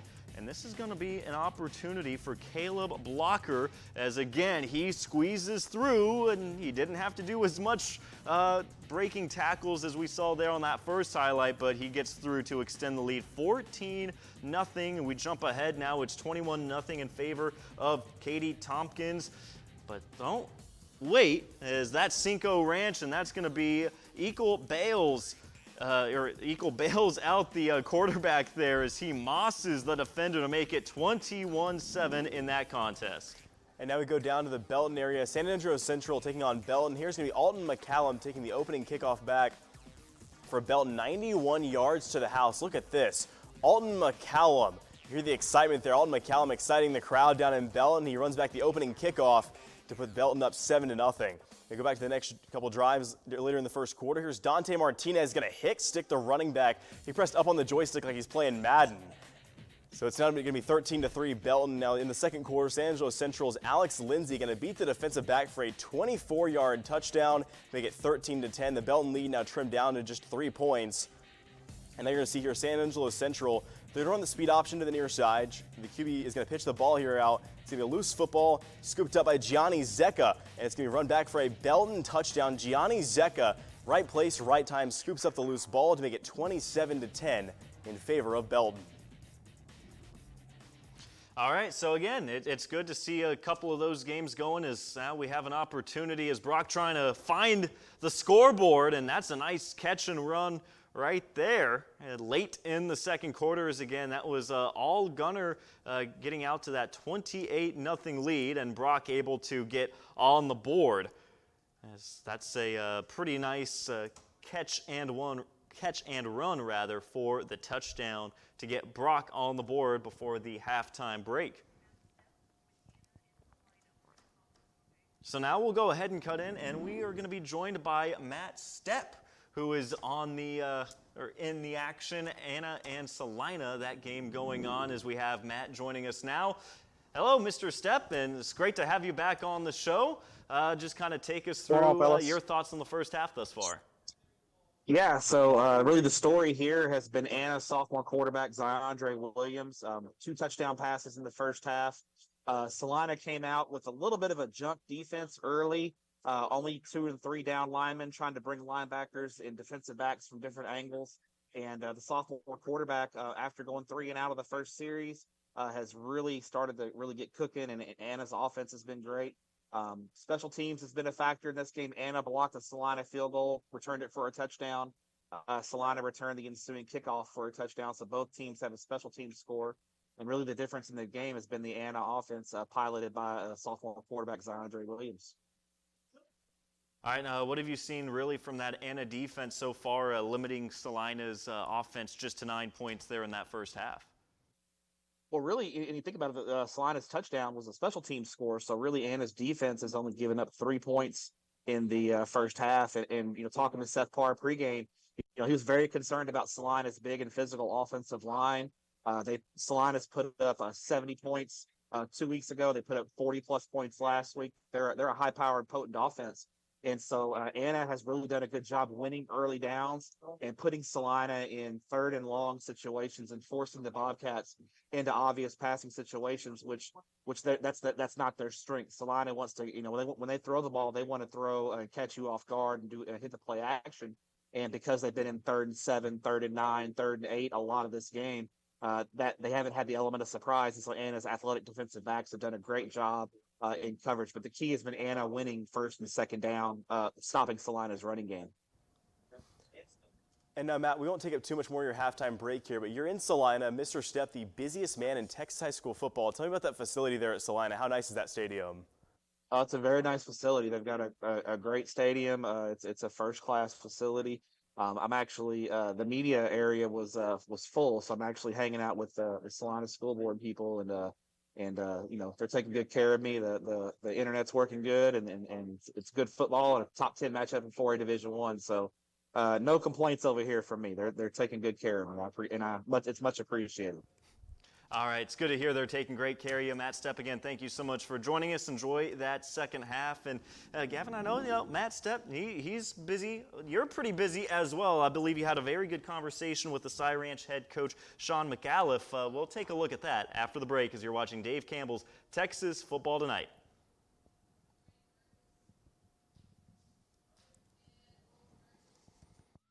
There's only one state in the nation with 13 Division I FBS programs, and there's only one podcast that talks about every single one of them. Introducing the Dave Campbell's Republic of Football podcast, the most complete coverage of the Lone Star State. Join host Ishmael Johnson, Carter Yates, and Mallory Hartley live on YouTube, Twitter, and Facebook on Wednesdays at 2 p.m. for the biggest news and weekly previews on all Texas FBS programs. Can't catch every college football game on Saturdays? We've got you covered with recap episodes Sunday mornings with senior writer Mike Craven checking in. Subscribe everywhere you get your podcasts, including Spotify and Apple. Strap in with your host Ishmael Johnson, producer Mallory Hartley, senior writer Mike Craven, and college writer Carter Yates for a ride that'll last from now throughout the season. Need your daily football fix? Look no further than Texas Football Today, the daily live show from the people that bring you Dave Campbell's Texas football. Every weekday at noon, Greg Tepper and Ashley Pickle bring you the latest news, deep dive analysis, insightful interviews with big-name guests, and more. And if you ever miss an episode, you can subscribe to the Texas Football Today podcast to keep up with all the fun. Don't miss Texas Football Today every weekday at noon at texasfootball.com, Facebook, YouTube, and Twitch, and subscribe to Texas Football Today wherever you get your podcasts. Nobody covers Texas high school football like Tep and Step, the premium high school football podcast from Dave Campbell's Texas Football. Dig deep into the sport in every corner of the state with high school football insider Matt Stepp and managing editor Greg Tepper, with game previews, unique insights, and bold predictions. Get Tep and Step by becoming a Dave Campbell's Texas Football subscriber at texasfootball.com/subscribe.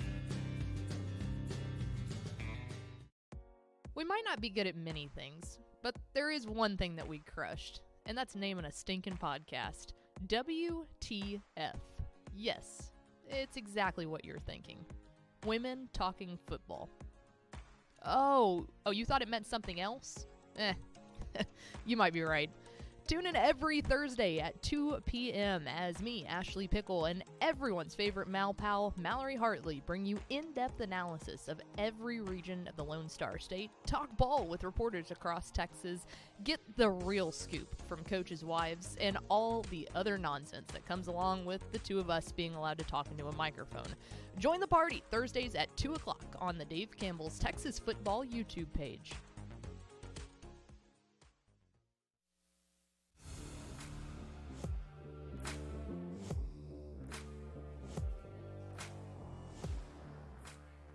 Welcome back to Dave Campbell's Texas Football Tonight. We are right in the midst of week number 4, and we got some great matchups all throughout the night, including one right now that's deadlocked as Barbers Hill and Crosby. That's a 28-28 tie as we hit the halftime break, and on the call is our very own Trevor Bullard as we welcome him into the show now. Trevor, again, thank you so much for spending part of your halftime break with us. Wow. 28 all around the board in that first half. Just real quick, your first thoughts on that exciting first half. Well, actually, Crosby scored with 4 seconds left in the half, so it's actually 34-28. They Brant Wright had that fade route. I think y'all were having it on the highlights, watching like a live look-in. No, but it's another great game. Had a great one last night at the Woodlands and Caney, and back and forth it continues to go. First quarter was just explosive, and then the defense is kind of settled in that second quarter. And so, Trevor, I mean, this is a game last year that was 28-27, went to overtime. Barbers Hill won, and now we've already seen essentially the same amount of points that we saw in last year's game as a whole, already in the first half combined. And tell me a little bit about the defenses and kind of how they've settled in that second quarter. Kind of expand on that. Well, Crosby's actually been the real beneficiary of that, because at one point Barbers Hill was driving in the early part of that second quarter, and Cody Fuentes fumbled at the 2. Crosby got the big turnover that they needed, and then there's about 2 minutes left in the half. Barbers Hill was driving again, and then Cody Fuentes got hit on a blindside sack, fumbled the ball, and then 5 plays later y'all saw the Brant touchdown, and that's why Crosby's up by 6, because you flip that and you're probably looking at Barbers Hill up 42-28. Well, and I know looking just at the records, obviously they're flip-flopped, but for Crosby coming off a very, very tough loss last week, just losing by 1 point, just kind of, how have you seen them sort of bounce back from that heartbreaker in trying to get their first win of the year? Well, I think Crosby's a really, really good team. You look at 0-3 and you go, man, 0-3. But they took on a top 25 team in 6A in CE King. And then took on a top 3 matchup that Gavin, you saw personally in Fort Bend Marshall. And then, Baytown Lee, that's a real tough loss. If you get a stop on the 2-point conversion, you win the game. Couldn't get it the last week, but I think this week, Coach Willis told his squad, hey, don't look at 0-3. Take it one game at a time. We got our biggest rivals coming into town this week, into our house for the first time in 3 years. And let's get it done. And so far through the first 24 minutes, they've gotten it done. All right, and then lastly, I want to talk a bit about the quarterback matchup. They're 1-2 in that region in terms of passing yards. What have you seen from the 2 quarterbacks, and who has the edge there in that first half? I would say Cody Fuentes, because Crosby's relying a little bit more on the running game tonight, and Levi Fontenot and Yarborough. But Fuentes has kind of lived up to the hype. He at one point before tonight, he had more touchdown passes than incompletions through 3 games, which is nuts. But he's been great tonight. 3 touchdown passes, no interceptions, but he does have the 2 fumbles. So that has kind of proved a little costly for Barbers Hill so far. All right, Trevor Bullard, again, thank you so much for spending part of your halftime break with us. Enjoy the second half. Should be a fun one. That's a 28-28 tie at the moment. And again, talked about it before the break. Well, Matt Stepp, maybe busiest guy in Texas high school football, but there's a close number 2 as Gavin Moritz had a nice conversation earlier this week, as now we break it over to him. Guys, I had the opportunity this week to sit down with Cy Ranch head coach Sean McGolf. Sean McGolf coming over from Converse Judson in 2019, coming over to Cy Ranch. But one thing I really want to hit on here is his familiarity with the Cy-Fair ISD area. He was at Jersey Village from 2004 to 2007, and those connections he made back at Jersey Village working for David Snookhouse helped set him up to get back to Cy-Fair ISD over 10 years later. When Sean McGolf came to Cy Ranch in 2019, he brought one thing with him from Judson, a winning culture. And now in 2023, with that culture in place, Coach Mack has the Mustangs for Cy Ranch in position to make a run. For Coach McAuliffe, becoming the head man at his alma mater, Judson High School, helped kickstart his career as a head coach. It's a dream, right? Every coach that gets into this business, I think, would like to go back to their community where they're from and, kind of put their stamps on things a little bit. And I was fortunate enough to do that. I worked for a really good guy, Mark Smith, out at Kerrville. He took a leap of faith and was fortunate enough to be named the athletic coordinator at Judson and asked if I wanted to go home. And it's like, that's a no-brainer, right? So I got to go back and be the defensive coordinator and assistant head coach. And 2 years later, I was an interim. And, I was really fortunate to be around some really good guys that I got to coach with and some unbelievably talented kids. And it was a lot of fun. That will always be a special place for me. Dating back to his days with the Judson Rockets, Coach Mack, of course, still remembers playing former Lake Travis star Garrett Wilson. Okay. It's funny that you ask about Garrett because I actually have a handwritten letter from his dad. Because we had played Lake Travis, it seemed like we got on a heater. We would play Hank and his team, and Hank became a good buddy of mine. We'd play those guys in non-district, and for whatever reason, the UIL gods thought it'd be cool for us to meet up again early in the playoffs. And so every year we got to play Garrett Wilson. And, my first year at Judson, backtrack a little bit, the only game that was on the schedule was Lake Travis. When we got there, we're like, we just got beat by Lake Travis like the year prior when they were, a 5A or whatever at the time. And I'm thinking, good God, we can't get away from these guys. And, sure enough, I don't know, I got to remember which one it was. It was one of their Division I quarterbacks. Looked like he was going through pass hole that day against us at Judson. So, I take over, and it's the same thing. They had great quarterbacks, and then you have Garrett Wilson. And I think what people don't give him enough credit for, he's a professional athlete now, so there's some showmanship and all that. It's just how hard that kid competed on a Friday night. Like, if the ball was within his area, he's going to get it.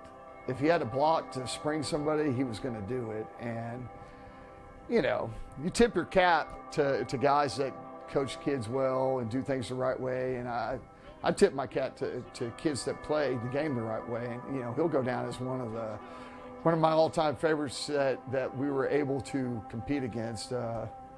It's a shame that we didn't win as many as I would have liked to, but man, as far as memories, when this thing's all said and done, he'll be way up there on the list. And I think it's a class act, his family, writing me a handwritten note, because I'd gotten to know the little kid a little bit and slapped vibes with him, and it's kind of a mutual respect deal. So it's hopefully we run across another guy like that down the road, and it'll give me something good to look back on too. For Sean McAuliffe, connections at nearby Jersey Village, where he coached from 2004 to 2007, would end up leading him back to Cy-Fair ISD over 10 years later. Cy-Fair ISD is its own little community, and it's a close-knit deal. I was fortunate enough, like I said, to work for David Snookhouse and some really good guys. Jason Holman, he's the head coach out at Jacksonville now. Mike Zakas, who's on my staff. So I worked with some really, really good guys that were good friends of mine. And I actually learned, I think, how to coach better working there under David and, Coach Holman and those guys. And it was bittersweet having to go and to leave. My wife's a Bernie gal, and, we were a little bit younger and just starting a family, and we had an opportunity to get closer to home. And, when this came up, some of my very best friends in the world are the coaches that I coached with way back in the day at Jersey Village that I always kept in contact with. And I knew the quality of the school district. I knew the quality of the area. It was a great opportunity for my family to get centralized. I had kids going to one school district. My wife was working in a different town in the San Antonio area, and I was driving almost 100 miles a day to Judson. So it's kind of a no-brainer.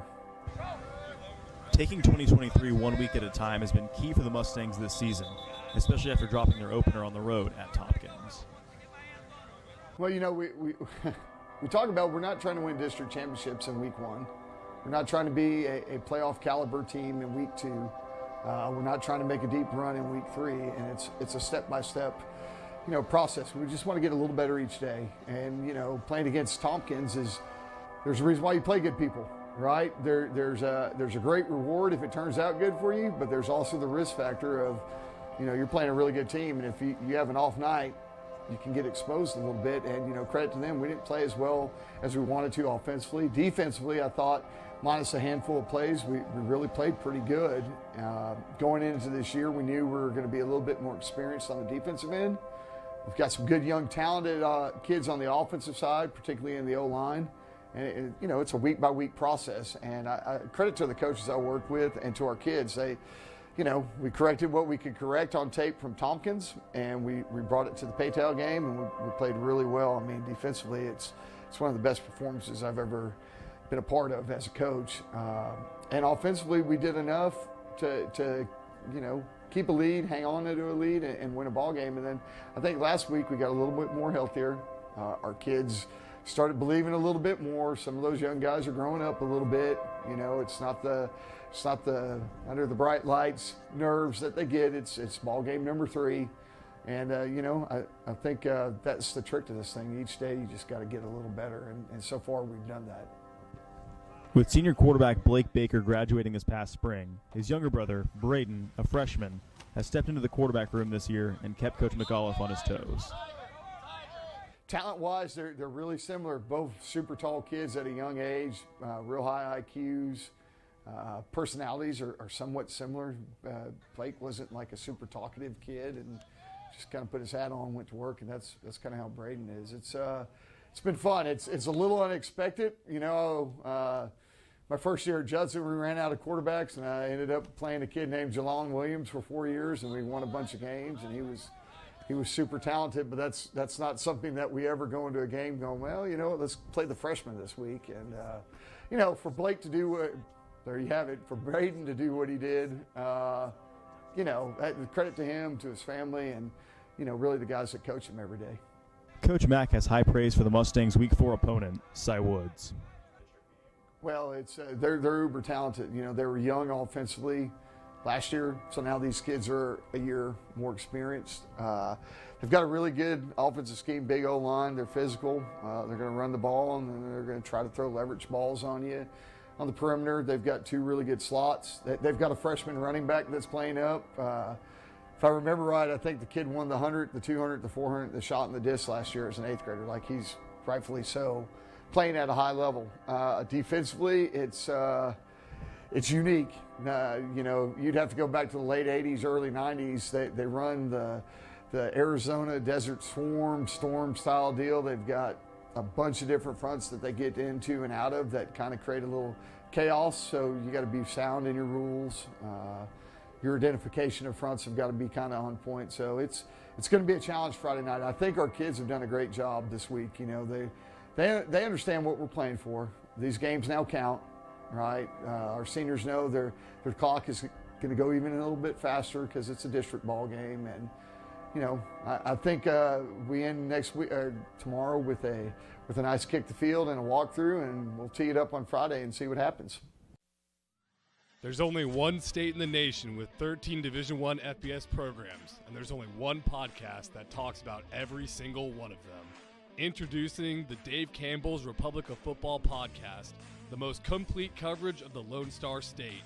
Join host Ishmael Johnson, Carter Yates, and Mallory Hartley live on YouTube, Twitter, and Facebook on Wednesdays at 2 p.m. for the biggest news and weekly previews on all Texas FBS programs.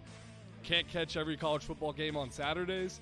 We've got you covered with recap episodes Sunday mornings with senior writer Mike Craven checking in.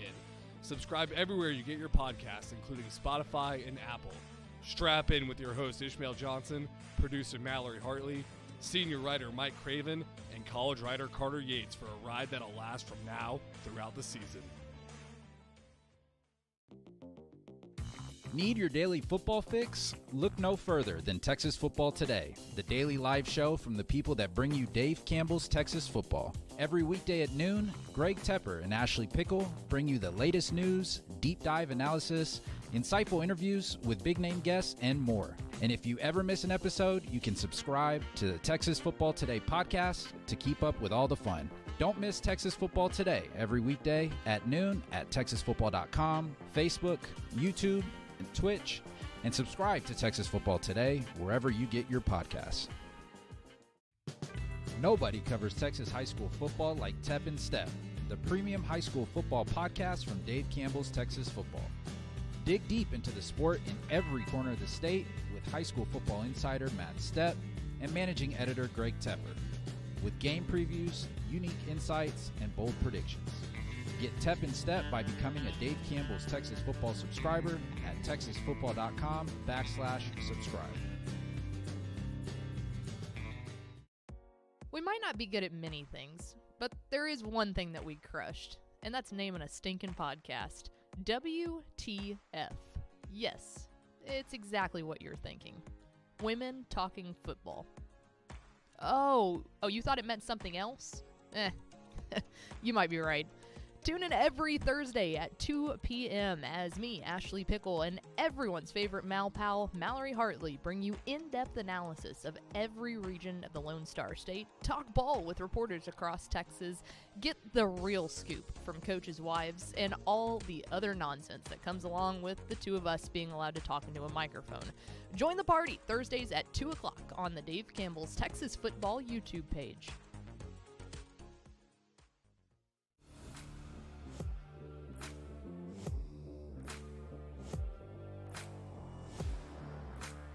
Welcome back to Dave Campbell's Texas Football Tonight. Again, we got some great games right in the middle of action. We have one currently in halftime, and we'll join our very own Cullen Brown, who's on the call in Gunner, Texas. It's the Brock Eagles and Gunner, and that one so far, all Gunner. And Cullen, it looks like that Gunner defense really picking up where they've left off all season long early on.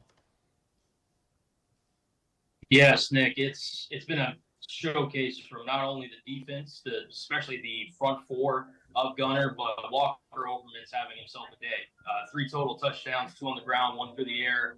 It's been an absolute clinic by the defending state champs in 3A Division II, and it's been a pleasure to watch as a fan of Texas high school football for sure. And Cullen, you talked about it, the two teams that were in the 3A state championships last year, with Brock losing in the 3A D1 title game to Franklin and then Gunner winning the 3A Division II title game over Poth. I mean, how have they looked tonight in terms of, compared to last year with Gunner, being the defending state champion down in 3A D2? Well, Gunner's picked off right where they left off.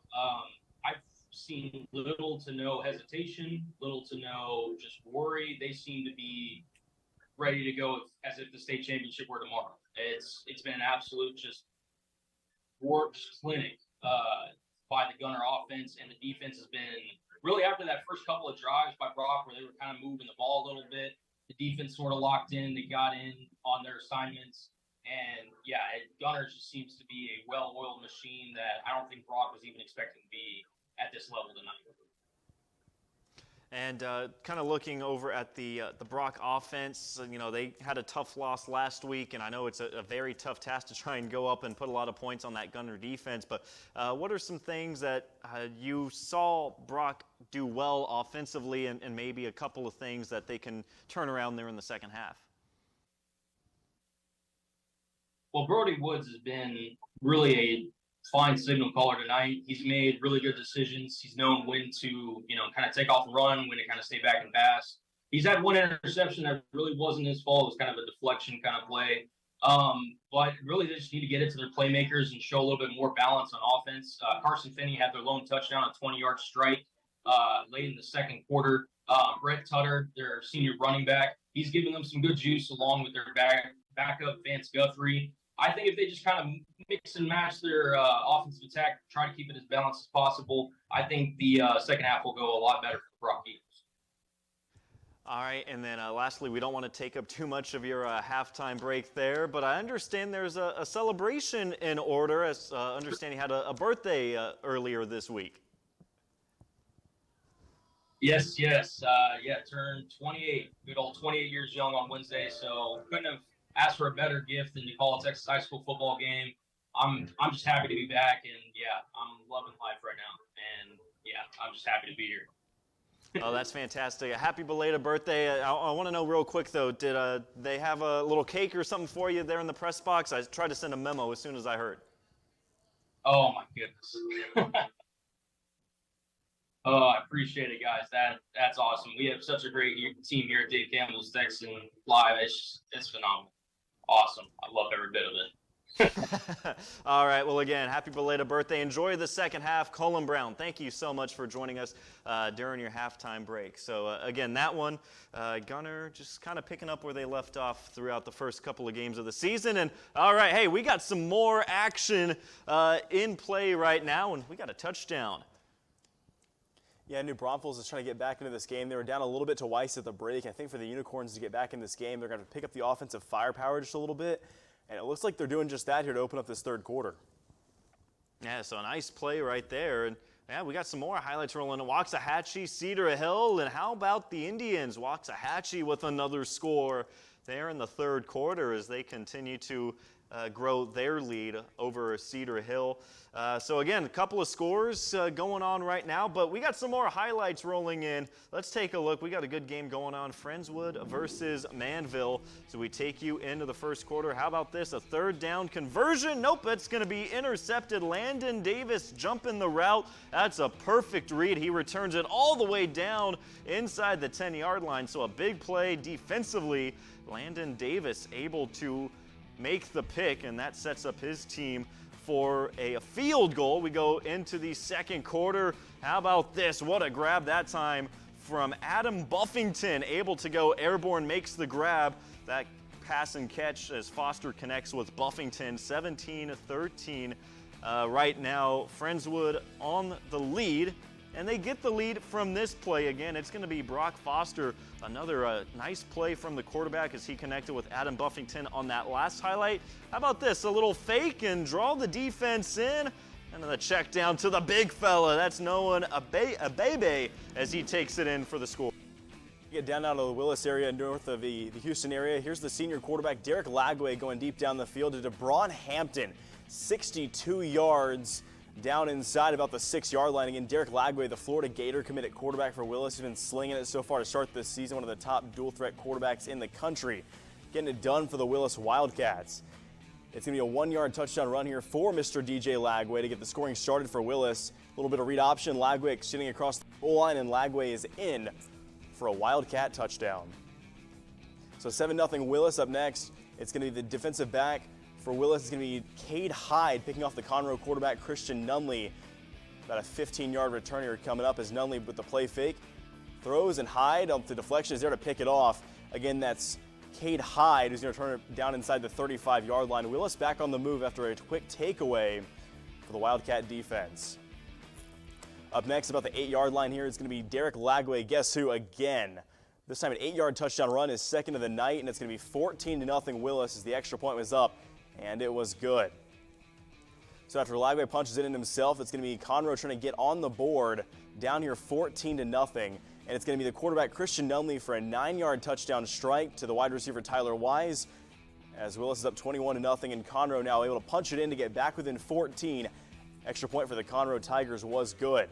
Willis, though, not letting off the gas pedal just yet. It's the quarterback Derek Lagway, an 11-yard touchdown strike to the wide receiver Jalen Mickens.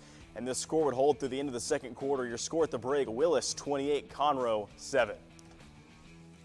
Wow. Well, I'll tell you what, Gavin, we've seen some pretty good plays on the defensive side. And real quick, as we get in the quad box, we got some great games going. And again, want to give a shout out. We get these highlights rolling in. I know from home, so wow, these guys make it look easy. I tell you what, it's all the students behind the scenes running the show, especially those editors that are upstairs. They're feverishly working away.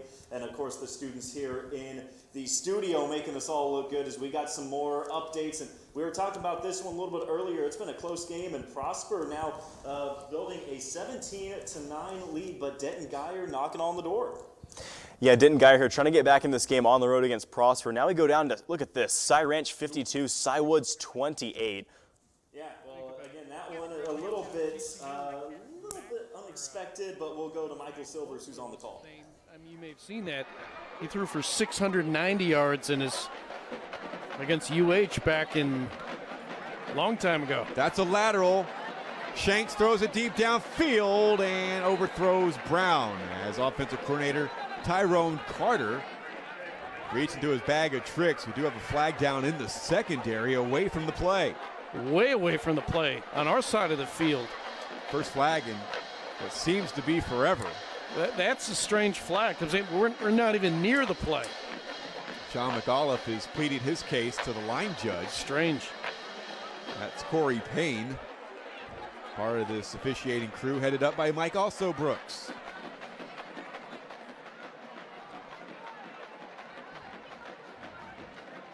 They're saying ineligible downfield. Well, pass interference.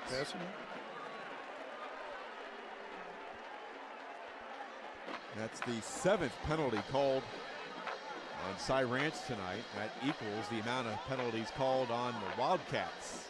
Well, Sean McGolf is livid. I mean, he's past the numbers. He's yelling at the field judge, Byron Henry. They picked up the flag. It is a first down. The teams have combined for 33 firsts. And the reverse and a ball by Singletary, but he's got blockers ahead of him. That's Horton trying to throw one. And Singletary runs it 10 yards to the 20.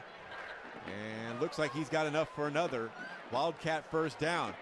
And going back to Cossett and his 7 touchdown passes, he's going to remain in the game because Cy Woods continues to score themselves. Oh, yeah. I mean, Woods scores here, and we still got a game.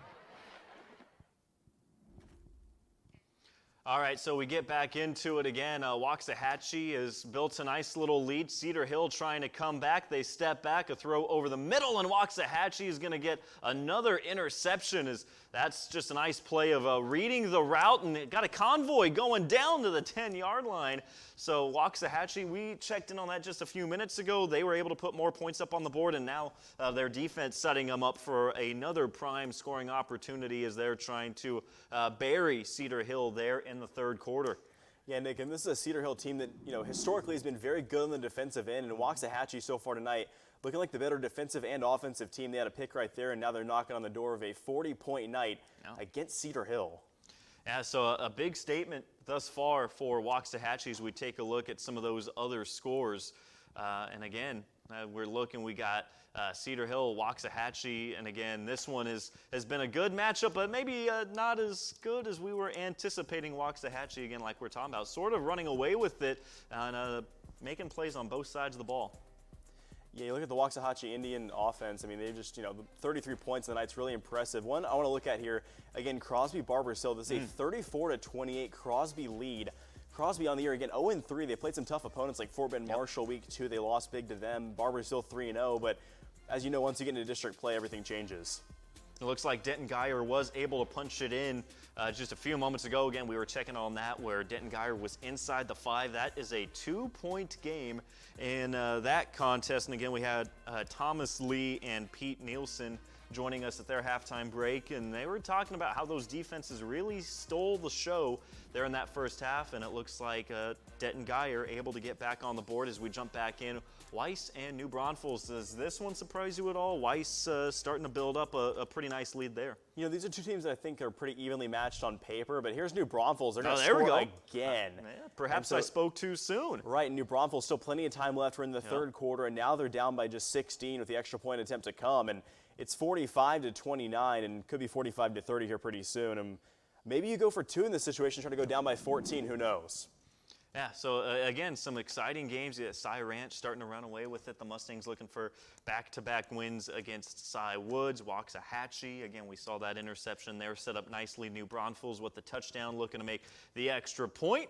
And it looks like they do convert on that one. So again, that one inching closer as we go back in. The Mustangs looking to hold on to their big lead as we'll cut you right in to that feed as again, Michael Silvers and Brent Moody on the call. So a touchdown wiped away on a hold, and then a surefire touchdown dropped by the freshman running back Wayne Shanks. And here's 4th down and 7. We may not see a punt for a long time. The way things are going tonight, we could see 60. 52-28. Cy Ranch with the lead. Shanks out of the backfield in motion. That's a lateral. And now a throwback. Horton has blockers as he makes the catch and will walk into the end zone for the touchdown. Another trick play called by offensive coordinator Tyrone Carter, and it is executed. Beautifully executed. All right, so right there, Cy Woods, again, trying to inch closer into that game. That's a nice little floater out to the far side of the field. Yeah, and this is a Cy Woods offense, Nick, that knows how to put up points, but Cy Ranch so far has been the story of that ball game tonight down in District 16, 6A in Houston. I mean, Cy Ranch is an offense that they have Owen Cossett, they have Tracy James, they have Tristan Davis, a lot of guys on that offense that know how to put up points, and I'm not surprised they're doing that just so far. So again, that game, it looked like it was getting out of hand, but starting to get a little bit closer there in the third quarter as we'll take you now. We got some more highlights rolling in. We were taking a look at this one earlier, and it hasn't really progressed much. Duncanville still running away with things. We jump you in to the third quarter, 35-0 Duncanville, and it's the defensive line for the Panthers coming up big with a tackle for loss right there, and that sets up an easy run for Divine Green as he pushes way into the end zone. 42-0 Duncanville at that point, and they're not done. It's going to be another run for Green as he rumbles his way into the end zone, and that's all Duncanville, 49-0 over Lake Ridge. It's going to be 42-3 Wimberley as here's Cody Stover, the quarterback for the Texans, floating at middle. It's going to be a touchdown to Nolan Wade for a touchdown for the Wimberley Texans. They extend their lead now 48-3, extra point would not go. And then here's going to be a screen pass to Aaron Cantu for Fredericksburg. The Billies trying to just get something going in this game, and Aaron Cantu is going to get the Billies their first touchdown of the night as he dives into the near corner of the end zone. Wimberley, though, still up big on Fredericksburg on the road, a Texan team that was last year in the state championship game. All right, and we go right back in Waxahachie and Cedar Hill. Again, we saw that big interception moments ago, setting up the offense for the Indians to try and build on their lead with just about a minute to go there in the third quarter. Again, we were talking about that. It was an evenly matched game, and Waxahachie really making a statement tonight as, again, we go back to some of the others. Geyer and Prosper, that has been a fun one to watch, a budding rivalry here in the DFW area. And, of course, we see Cy Woods starting to inch their way back against Cy Ranch. Still a lot of time left there in that game, about 4 minutes left in the third quarter. So again, we've been seeing some good offense, and more importantly, I've seen some pretty impressive plays defensively throughout the night as we're back in the quad box. But let's take you right back as the Indians and Longhorns in action. Half a minute to go there in the third as Waxahachie had to run right up the middle. They gained one or two, and they're looking to keep things going and get another touchdown up there on the board. You look at the district standings here in District 11, 6A. Waxahachie's up top. In terms of non-district competition so far, they're 3-0 here and now in their first district game. And Mansfield 3-0, Duncanville 2-0, DeSoto's 2-0. This is a very, very tough district in 11, 6A that features two teams, that won state championships last year in 6A. And again, yeah, it looks like we're going to get a timeout again by Waxahachie. But yeah, they're trying to start out district play with a bang, and so far they've been able to do so, putting up 33 points and right there knocking on the door for more. But yeah, that's going to be a very tough district right there to get going. But again, we've seen some very exciting plays throughout, especially some of these DFW games thus far. And Nick, isn't that the great thing about Texas high school football, especially here in 2023, right? We've got games that are like the Cy Ranch Cy Woods one, like 52-34. Then we got games like Denton Geyer Prosper that are very low scoring, very good defensive battles, and that's just a good testament to how widespread and kind of the different ends of the spectrum as far as Texas high school football really goes. Yeah, you hit the nail right on the head. You get a little bit of everything, and of course we're here with you to walk you through every step of the way. That makes Texas high school football so great. And again, this game has been back and forth all night as we got Crosby and Barbers Hill going right now, and that's a very fun game at 34-28. As, again, we're just having a lot of fun as we get into the final couple of hours here, or final minutes or so. But now we'll look as, again, we got that one going right now, as we had to sit down with Joe Willis, the Crosby head coach, as we take a look at that now. I'm so fired up for you. Yeah, entering this excited. year. You and I were talking about just your winding coaching path. Yeah. And how remarkable it is that you can sit here today and look back at every stop you've made along the way and realize that it's made you who you are there. Yeah, absolutely. I mean, and it's so much of it, you get dizzy if you looked at it on a map, all the places I've been, but so much of it is, you kind of have these timelines in your life, and you stop and you think about 30 years, where all have you been in 30 years and different parts of the state. And they're all different, but one thing is common in the state of Texas, they all love football. So been a part of some great programs, got to coach some great kids. And those are memories you look back on. And I went to a couple of weddings, the last couple of years, and you look back and you think, wow, that was forever ago. And these people are getting married now and they're having kids. And so my deal is once I get to a place where I'm coaching a former player's kid, I'm probably going to call it quits for real. I just imagine you kind of returning home, as most of us often do, kind of looking back at old memories and thinking like, man, I was like a totally different person, or life was so different then. And yeah. I hope you kind of got that moment coming home to realize how far you've come since you departed and went on your journey. Yeah, I mean, honestly, it's like a whole nother lifetime is what it's like. And when you think about you spent your first 18 years in this area kind of growing up and going to high school and, and not really even knowing what you wanted to do at the time, and I went off to SFA and East Texas Baptist and, you have your college years where you're still trying to figure it out. And then you start piecing together all the places you've been and the people you've been around and just how fortunate you are to have gone to some of the places you've gone to and have the career that I've had. So I'm really fortunate, like I said, to have been able to be a part of such good programs. What's one of the biggest things you've learned or taken along the way, something that has truly changed you as a coach, as a person? I think when you stop thinking about it in terms of wins and losses and you start looking at it in terms of meaning, and being able to provide meaning, for the kids. And, I've told players over the years, it really is, it's not about, the talent level. It's not about, how many good players you have. It's really about the family that you develop, the trust that you develop with your coaches and your teammates. And, you think about it, a high school player has one shot at high school football. And that's where, you're really careful as a coach to make sure that you're going to provide an experience for them that is going to carry on past, high school, is going to go on, to affect them as far as their job, their who their employer is and how they interact with that employer, is a lot how they're going to interact with coaches. You think about them as a father, as a husband, and hope that the lessons that you have instilled upon them stick, through their career. Well, speaking of lessons, that applies to you as well. This Crosby opportunity is a great one for you because you get kind of a blank page and you get to take all of this knowledge that you now have from all of this past experience and you get to put your stamp on this program and kind of a fresh start. Yeah. What do you want to do at Crosby? Well, first of all, I'm following some really good coaches. I mean, they've done a really good job there. Jeff Reardon was there. We played them in 2014 in the semifinals. And quite honestly, when this job became available, that's one of the first memories I had was that game. I was really impressed with their group that year.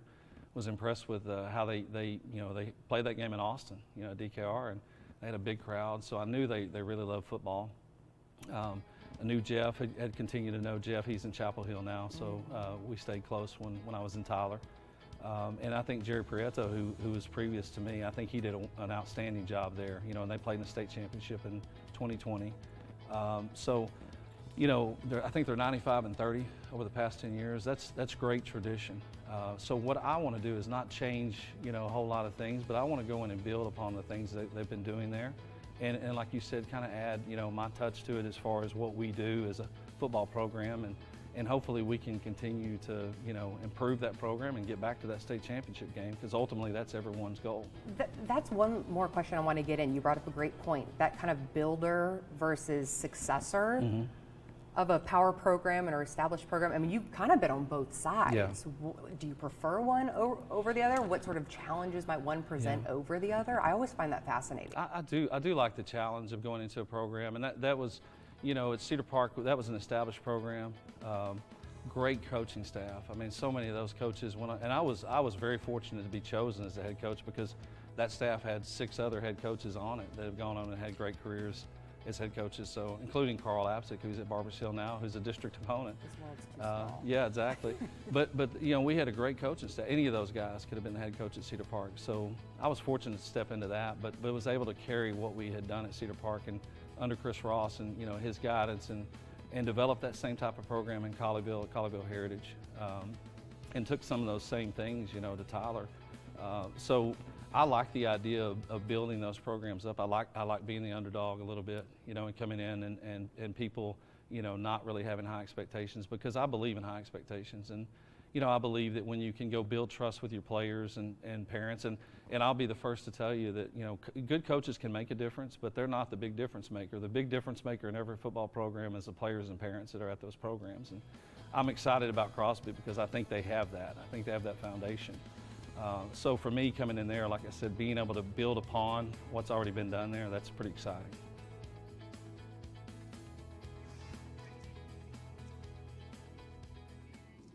All right, so again, I mean, Aaron Hardigan does just a phenomenal job with those in-depth looks, and again, it's always fun getting that kind of behind-the-scenes look, but we'll get right back into it. I mean, one of our spotlight games, we were talking about it the first couple of segments of the show. I mean, that Denton Geyer and Prosper game has been a fun one to watch as we take a look at the season averages, and again, we were talking about it all throughout the night. These teams very evenly matched, and tonight looks like it's no different.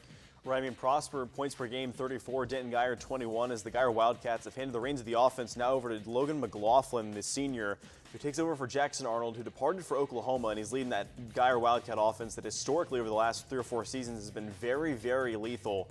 And now we got a defensive struggle between a game that, you know, on paper should probably be, you know, around 34, probably 21, 28, you know, if you look at the points per game averages.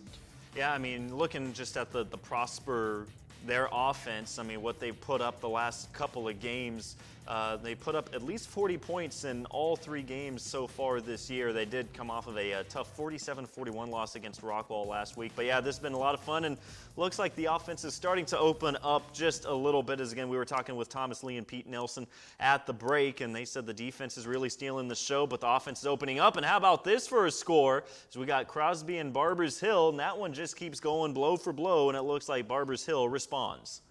Yeah, Nick, and Barbers Hill's a team that on the year, I mean, they're 3-0 for a reason. They're not going to go away just yet, especially in a rivalry game against Crosby, which is not too far from Mont Bellevue, where Barbers Hill's located. That's a game every year that's just so entertaining. So now we take you in. It's the start of the 4th quarter. Prosper and Geyer, and that's a run right up the middle. And Prosper up by 2. They grow that lead with a touchdown run right there. And we'll get back over. We're keeping an eye on one of our other spotlight games, Gunner and Brock. That's a 35-6 lead for Gunner as we turn it back over to the birthday boy, Cullen Brown, on the call. Number 19, Cale Bramblett, in for the Eagles. And back for the Tigers, it looks like it's going to be Jace Martin and Cannon Limberg back to receive. The snap, punt is up. Overhead kick, and it's going to Limberg.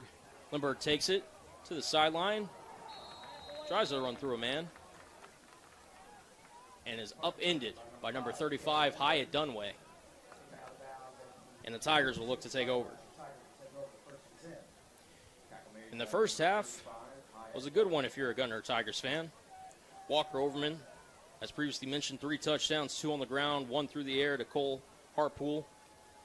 Preston Tarpley also came in briefly for a series and threw a pass to go here in the final frame. Brown quickly out of the backfield on the wheel route. Johnson wide open. Touchdown, Weiss.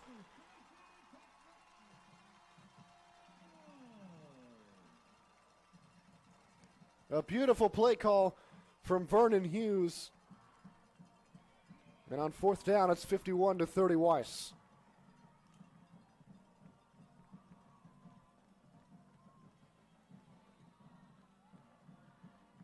Five touchdowns on the night for Jax Brown. That one goes to a sophomore running back, as the extra point is up and good.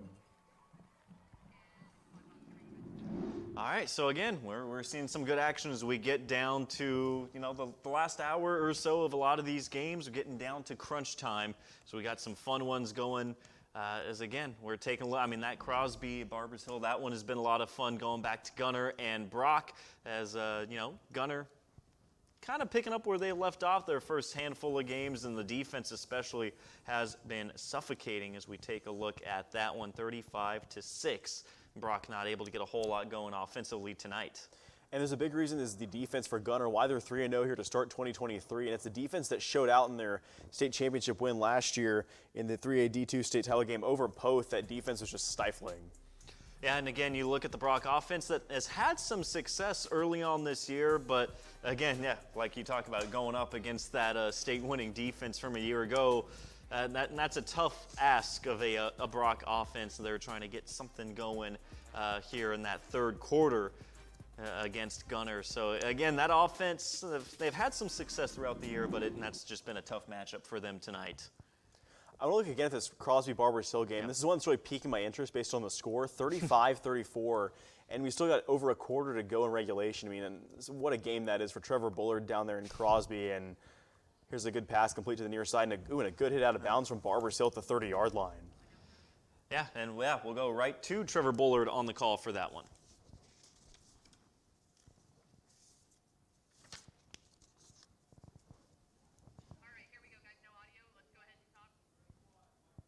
All right, again, we apologize for the, I guess, we're not having a tough time hearing Trevor on that one, but, he's doing a great job. And again, we talked about that game from a year ago, and that was a close matchup. And again, looks like we're going to have a repeat performance from a year ago. And, coaches talk all the time about having a tough non-district schedule and how that prepares you for district play. Mm-hmm. It matters, right? But once you get into district, everything changes. We said this once or twice already tonight on the broadcast. District play is a different animal than non-district play. When you're playing teams you're familiar with, that you played last year, that you've played over the last couple of years based on realignment, and I think Crosby-Barbers Hill's a game every year that just is going to be a great one. And again, you look at that Crosby record, and they could easily have one or two wins. I know they came off a tough loss last week just by 1 point. So again, they're hanging in with a very good Barbers Hill team as, again, looking at those standings, Barber Hill looking to go 4-0 to start the season, and that's a very good contest right now. Yeah, and Crosby last week in that game against Baytown Lee, it came down to Baytown Lee, the Ganders, going for a 2-point conversion try and getting it to drop Crosby to 0-3 on the young 2023 season. So again, here in the third quarter, you got Barbers Hill up 35-34, and I mean, Barbers Hill and Crosby is just a game that, you expect points, but this one's been more pointsy than I think maybe we were expecting based on last year. Yeah. It was 28-27, so. Yeah, and it's been a fun, going into that game, that was going to be a really fun quarterback matchup with Cody Fuentes, and then you look on the other side for Crosby, Cade Udy, and they were 1-2 in the region in terms of passing yards, but we heard from Trevor during the halftime break, Crosby leaning a little bit more on the run game. Be interesting to see if Cade has been a bigger part of this Crosby offense here in the second half, and there's a nice little wide receiver screen right there for him. But yeah, again, that's a fun quarterback matchup between those two in a very close matchup late in the third quarter of that contest. Yeah, and Cody Fuentes was a starter last year for Barbers Hill. He really impressed me, and the starting quarterback for Crosby, Cade Udy, is a great baseball player as well. He's an all-around phenomenal athlete. They're the signal caller for the Crosby Cougars. And again, back to this contest, Prosper up 24-15, as we'll take you right back to Thomas Lee and Pete Nelson on the call. Huge play here, big third down, and it was 3rd and 10. Now it's 3rd and 15, even more difficult for this for this Geyer offense to pick up this huge play. Play action fake, time in the pocket, starts to run. Cuts through a crease, is going to be tackled down. He picks up 3 yards on the play. McLaughlin tackled down. I think Chase Mercer was in on the stop for Prosper. Well, look, here comes the punt team. Kind of surprising. They're going to kick it away. And, boy, again, that secondary just does an outstanding job of nowhere for the quarterback for McLaughlin to go with the football. And Prosper's defense gets off the field. Since the conclusion of the first 12 minutes of this game, Prosper has outscored Geyer 24-6. As the punt is an end-over-end catch by the speedy Lachalay. Turns the corner, steps out of bounds. Good starting field position.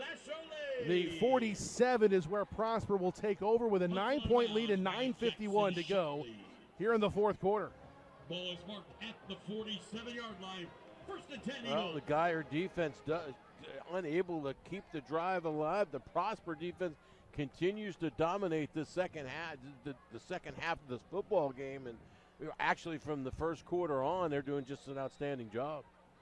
Yeah, really great adjustments made by Coach Moore and the offensive staff for Prosper, and also Start of the final quarter. 12 minutes left in this one. A 14-0 Barboursville run in that third quarter. Scoring on a Landon 20-yard gets away. Scooped up by Barboursville. My goodness. Went right by Katie. 15 touchdowns. Wow, all right, so we go right back into Barbers Hill and Crosby, and that is a costly turnover for Crosby right there, and that sets up Barber Hill in a very good position to grow that 1-point lead. Yeah, and the thing with a 1-point lead, right, is you score a touchdown, that 1-point lead becomes a 7-point lead, and then from there it's like you can go for 2 and potentially go up by 9, which is a 2-score lead. So Barbers Hill now in a good position towards the end of that third quarter to, if they can punch it in the end zone and kick the extra point. I mean, you go up or go for 2 and you go up by 9. That's a 2-score lead against a crosstown rival. Yeah, and looking at that Barbers Hill defense, they've been very stout so far this year, and I believe that's going to be their 6th takeaway of the season. But looking at the points surrendered by that Barbers Hill defense so far, starting out in week 1, they gave up 18, 6 the second week, and then a shutout last week. So that Barbers Hill defense with a big takeaway right there, setting up their offense to, again, you get a touchdown and perhaps go for 2, and then all of a sudden it's a 2-possession game late in the third quarter. We go back to Cinco Ranch and Katy Tompkins. And how about this, 28-28 draw in the fourth quarter. Yeah, and here's Cinco Ranch trying to take the lead as they're going to hand it off and trying to bounce off the right tackle or so. And they're not going to come up a couple yards shy of the end zone here, down inside the 2, and the clock's going to keep on ticking here in the fourth quarter down at Legacy Stadium in Katy. They're going to mark him down just shy of the 2. Second and goal. Tough sledding when you get to this part of the field. You can bet they're going to stack eight or 9 in the box.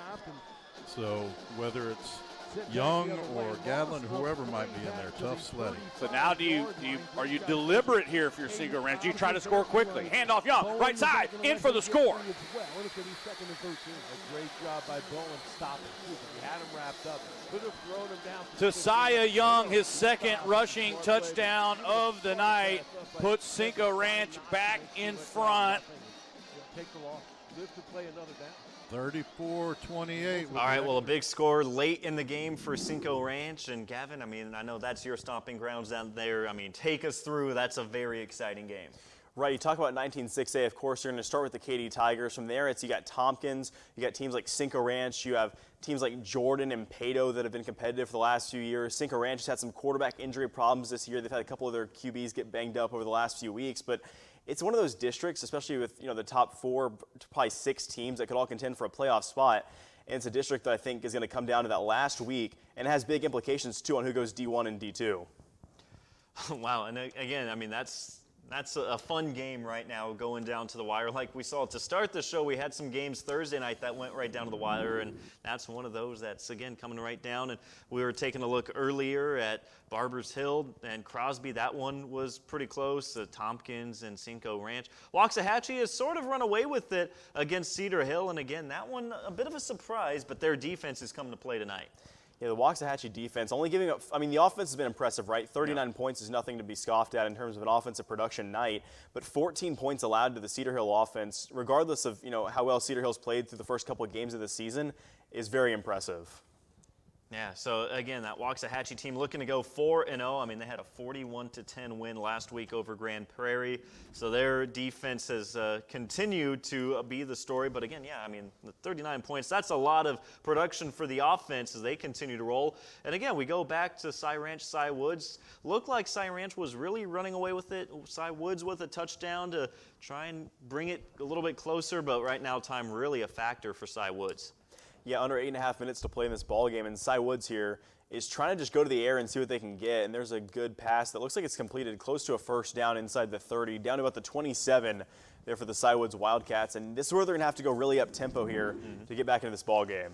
Going back here, we've got Manville trailing at the moment. That's a nice play right there. Manville's going to find the end zone late in the third, as that's been a good game against Friendship. And that's a nice play right there. Again, we've got some good games coming down to the wire like we've seen throughout the night. The first couple of weeks, we've seen some very close games coming right down to the very end. This one, Weiss with a nice 22-point cushion over New Braunfels there in the fourth quarter. Yeah, and going back to that Manville versus Friendswood game, I want to talk a little bit about Manville. And I mean, the return of Kirk Martin, the legendary head coach of the Manville Mavericks. They got off to kind of a rocky start with that week 1 loss against Shadow Creek, but they've bounced back since then. And it's a Manville team that every year is just able to compete. And Kirk Martin being back is a huge factor there for the Mavericks.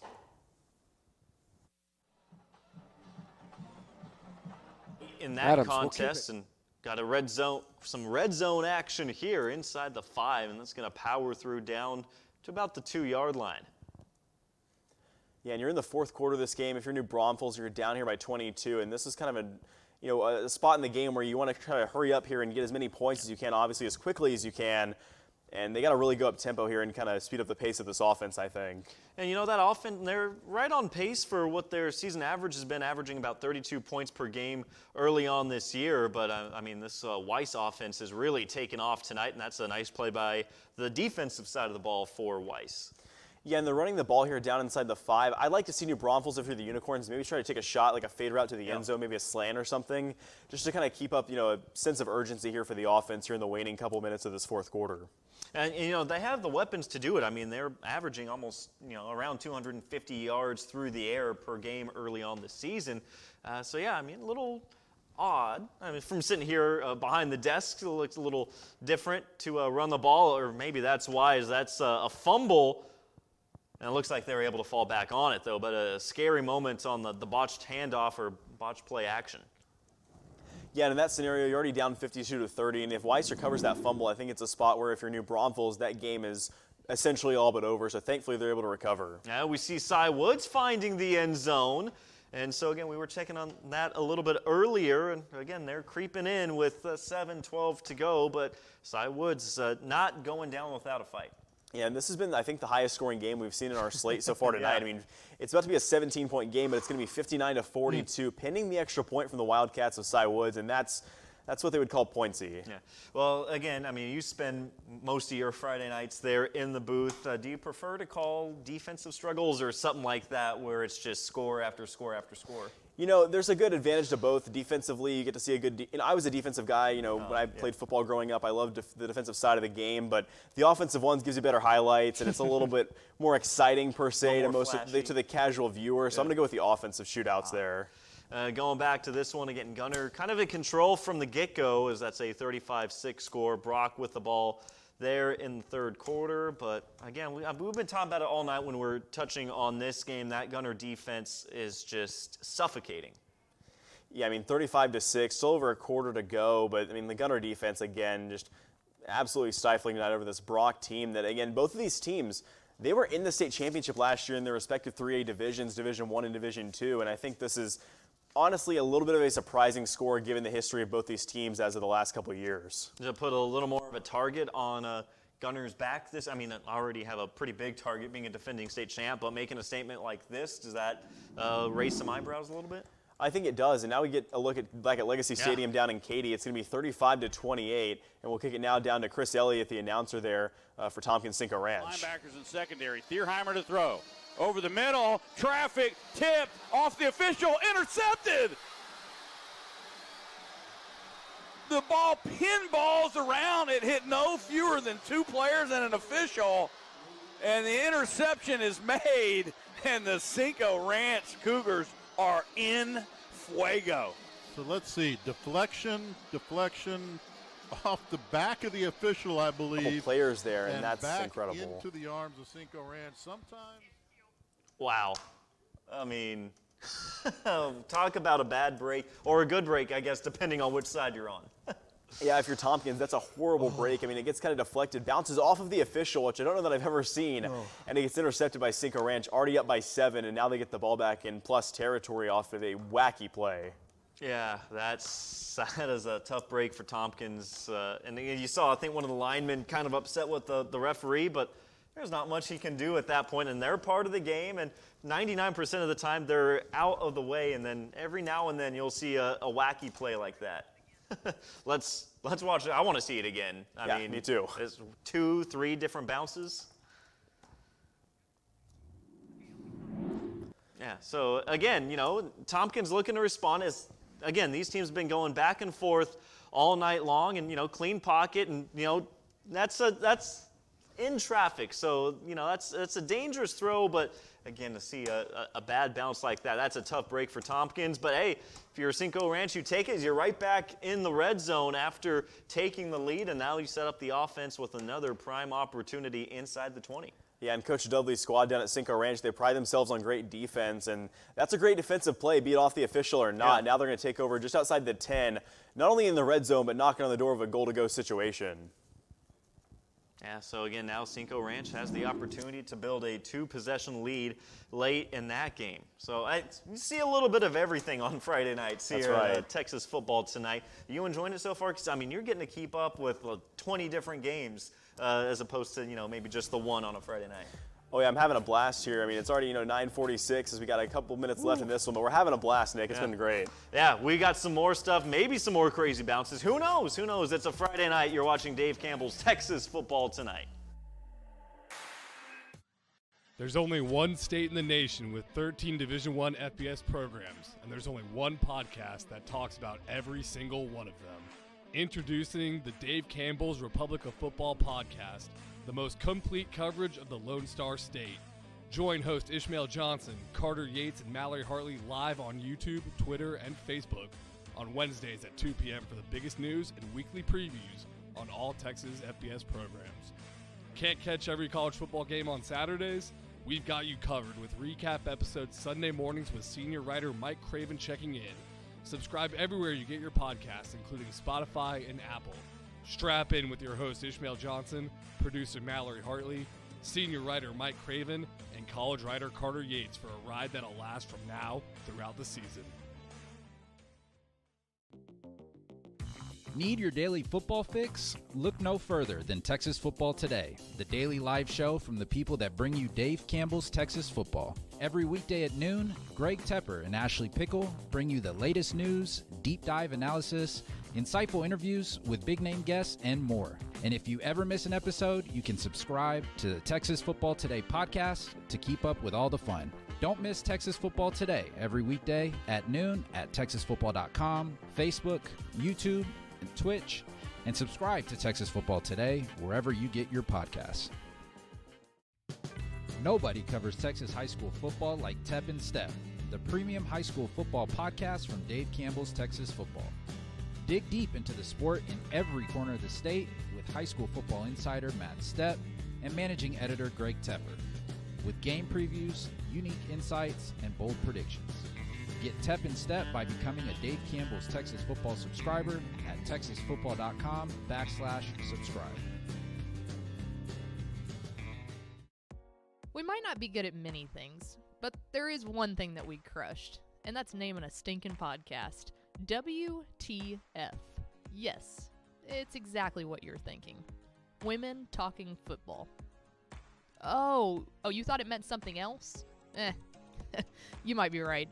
Tune in every Thursday at 2 p.m. as me, Ashley Pickle, and everyone's favorite Mal pal, Mallory Hartley, bring you in-depth analysis of every region of the Lone Star State, talk ball with reporters across Texas, get the real scoop from coaches' wives, and all the other nonsense that comes along with the two of us being allowed to talk into a microphone. Join the party Thursdays at 2 o'clock on the Dave Campbell's Texas Football YouTube page.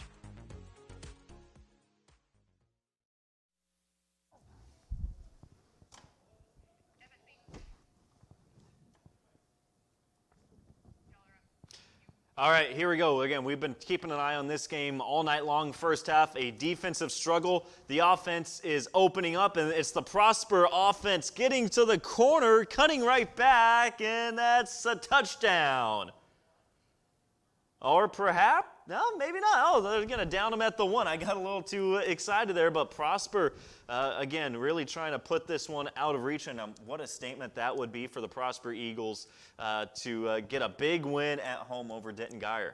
Yeah, and this is kind of a younger Prosper team. I mean, still one of the newer programs relatively in that district or in that, the DFW area. And a big win over Denton Guyer, who's a team that, again, year in, year out is just, at the very least, it feels like in the regional final. And I mean, this would be a huge win for Prosper here in week 4. And again, you look at the quarterback for Prosper and 10 bars. He's got 6 passing touchdowns, and he's also got 5 on the ground. He's got 187 total rushing yards coming into the game tonight. So that's a lot to keep an eye on for the Guyer defense. And it looks like maybe tonight it's just a little too much for them. But again, Prosper up, looking to grow the lead here in the 4th. But right now it's looking pretty good for the Eagles. Yeah, and a touchdown right here again for Prosper would make it over, 31 to 16 there. And here's Owen Cossack going to punch it in for the touchdown for Cy Ranch. I mean, he's impressive. He really impressed me on the ground. He can throw it too. And Cy Ranch likes to kind of run a little RPO kind of option there where he can, play fake and then kind of pull up at the line of scrimmage and throw it down the field. And that time he keeps it himself. And Cy Ranch is over 65 points on the night with 4:40 left.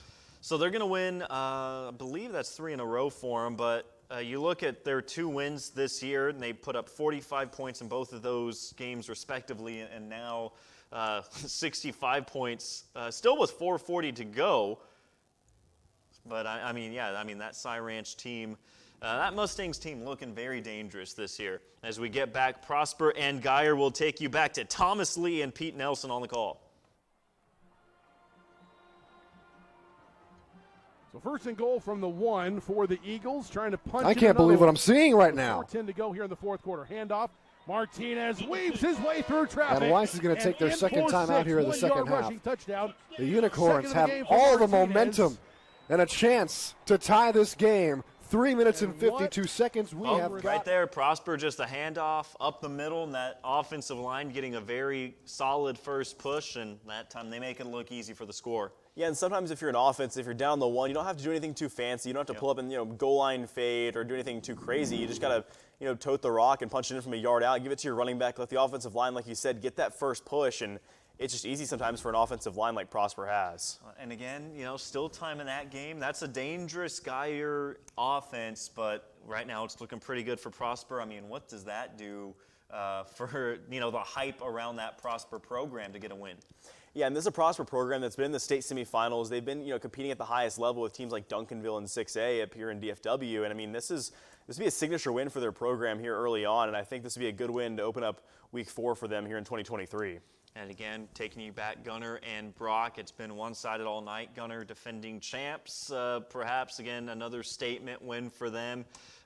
Doing it in all facets of the game. That defense has been suffocating like they have been all season long, and the offense coming out for 35 points at the moment. Oh, and almost a great grab right there by the Brock wide receiver on that 2-point conversion. So they were able to get a touchdown, not able to convert on the 2-point conversion. But take a look, so many weapons on the Gunner offensive side, and you take a look at one of their wide receivers who also gets it done on the other side of the ball.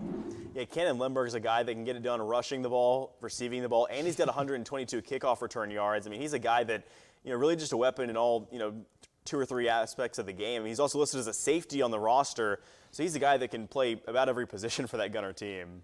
What does that do for a team when you have a weapon like that, a Swiss Army knife, where you can just almost throw him in any spot on the field and he's going to make some big plays?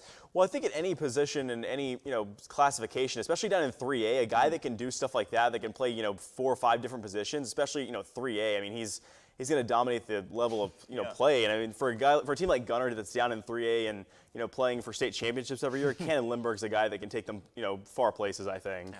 It's very impressive to see some of the phenomenal athletes here throughout the Lone Star State. It's been a lot of fun.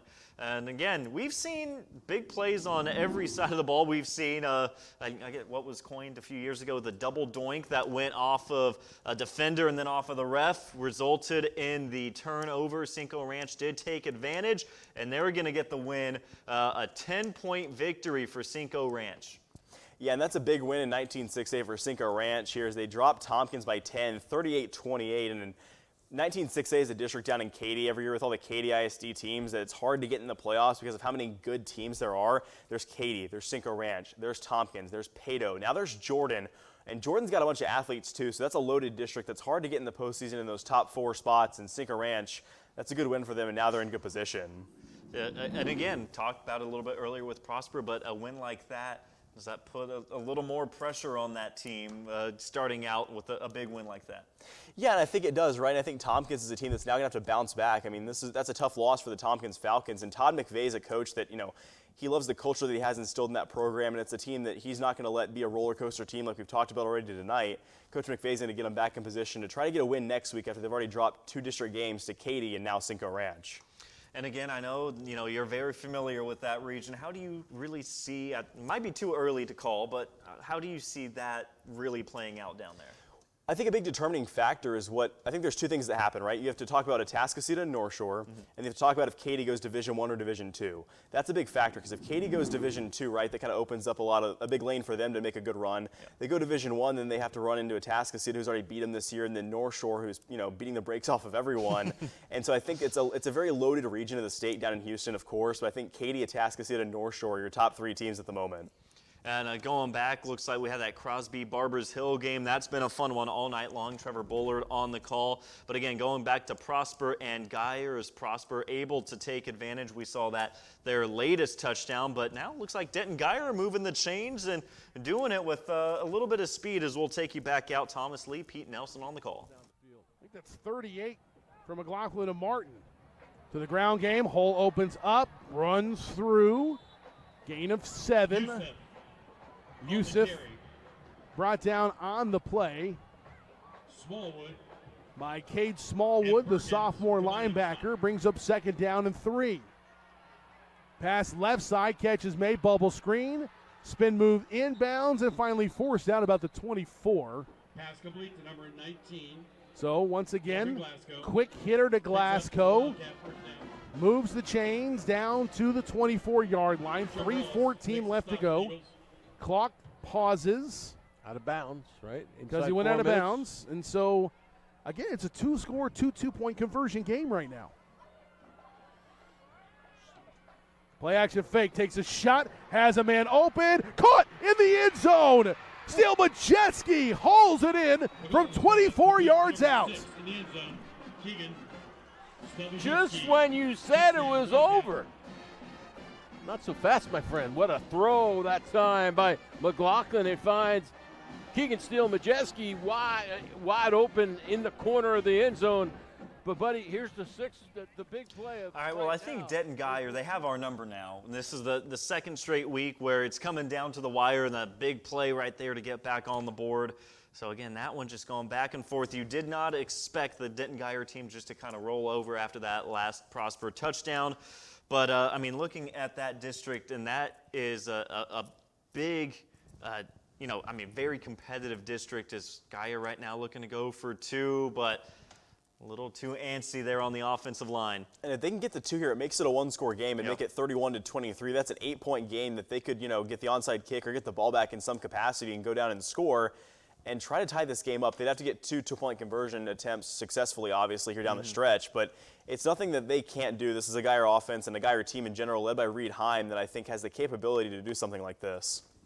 And again, that offense, no shortage of weapons for him. But again, this is the 3rd straight week that we've featured Geyer. That was a very close game. The loss against Aledo last week. They were going up against Lancaster. They got the 28-20 win, and now here we go. Hey, we got the play-by-play guy right here. I'll let you take it away. After the penalty, here's McLaughlin rolling left side, and the McLaughlin's going to look. He's going to fire back line of the end zone. It's going to fall incomplete. No one home. It looked like he was trying to connect with Jackson Shockley, the junior tight end. It just falls incomplete, and the deficit for Geyer will remain at 10. All right, well, I don't think, you didn't miss a step. Being here in the studio, it didn't throw you for a loop at all. There we go. Hey, and you can, by the way, folks, you can hear that every Friday night if you subscribe to Texan Live. You can hear Gavin Moritz on the call for any number of big games. But again, going back to that district, I mean, how important, I know it's early in the year in this first district game, but just look at how stacked that district is. How important is a win for Denton Geyer or Prosper? Yeah, whoever wins this game is going to be in good position to, of course, make the playoffs in this district, but it's going to come down to the district championship for, this. I think this game could help decide that. McKinney's a team that's got a lot of Power 5 D1 talent, especially on the offensive end. McKinney's great. Denton, Guyer, and Prosper, two very good teams in that district as well that I think could contend for that championship here in 5-6A. And then you have Allen, who's kind of having a down year, right? They're 1-2, ahead of their first district game, and Allen's going to try to get back into that playoff race. But with Allen not exactly out of the picture, but having a down year for the Allen Eagles, I put that in air quotes because a down year for them is still not, a bad year. But this is a district that I think is wide open here in District 5-6A. Real quick, do want to take a look. Allen taking on McKinney Boyd tonight, and that one a 63-7 lead for Allen in the fourth quarter. So, a down year for Allen is still, I think, any program would take that for themselves. But going back to Crosby and Barbers Hill able to kind of run away with it here in the fourth quarter, but Crosby trying to take some sort of positive, and that's going to be an interception, and Barbers Hill is going to get it right back. Yeah, and that may wrap it up for Barbers Hill. They try to throw a screen there, did Crosby. Cade Udy trying to dump it off, and it just gets picked by Barbers Hill. And good job of reading the screen there, and that should bring back out the Barbers Hill offense to run down some clock. And they're already up 15, trying to end this game if they can get a couple first downs and maybe one more score. Yeah, so that's been a fun game. Barbers Hill able to kind of run away with it there toward the end. And again, we go back. Guyer not able to convert on that 2-point conversion. Looks like Prosper getting the ball. Maybe Denton Guyer got it right back. So I think they were able to recover the onside kick. Okay, so again, you can never count this Guyer team out, as they got it right back in plus territory. We'll get right back out onto the call. Thomas Lee, Pete Nelson.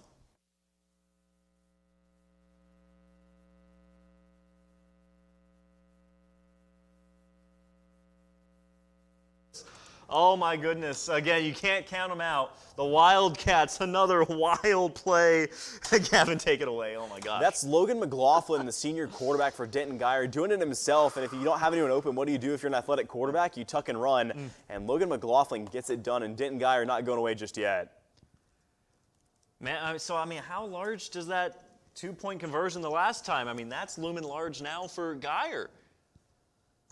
And this is a situation here where now you can kick the extra point and go down by 3. But again, going back to that last missed 2-point conversion with the penalty that backed him up from the 3 to about the 8, and then the pass subsequently fell incomplete. That's killer for Denton Guyer. But like I said, they're not out of this one just yet. Trying to get down by just 3 here as the extra point is up. And they're able to connect. Well, the Wildcats, they have a flair for the dramatic, that is for sure. The third straight game where they're a spotlight game and it comes right down to the wire. But, of course, you expect nothing different. And, again, talking about that district a little bit earlier, there's going to be no punches pulled for any of those teams. And that one, again, coming right down to the wire. Prosper looking to hold on now. Look perhaps comfortable for him just a few minutes ago, but that Wildcat offense storming right back. And so here's Crosby down 15 late in the fourth quarter. Here's a bad snap. Cade Udy going to try to pick it up back inside the 40. And Udy's all the way back inside the 30. Look at this. He gets a block, and Udy fires it down that far sideline. It's going to be picked off by Barbers Hill. And that's a situation where if you're Cade Udy, you may just want to go down with the ball. But Eagles there get a big INT off of the senior quarterback who, likely should have just fallen probably on that one and, taking the loss of down. But credit to Cade Udy for trying to make a play out of nothing there. You try to make something out of nothing and you get picked off, but that late in the game, I see what he was trying to do, just trying to save some time and some yardage mainly. Yeah, so Barbers Hill going to get the win. That's back-to-back wins for them.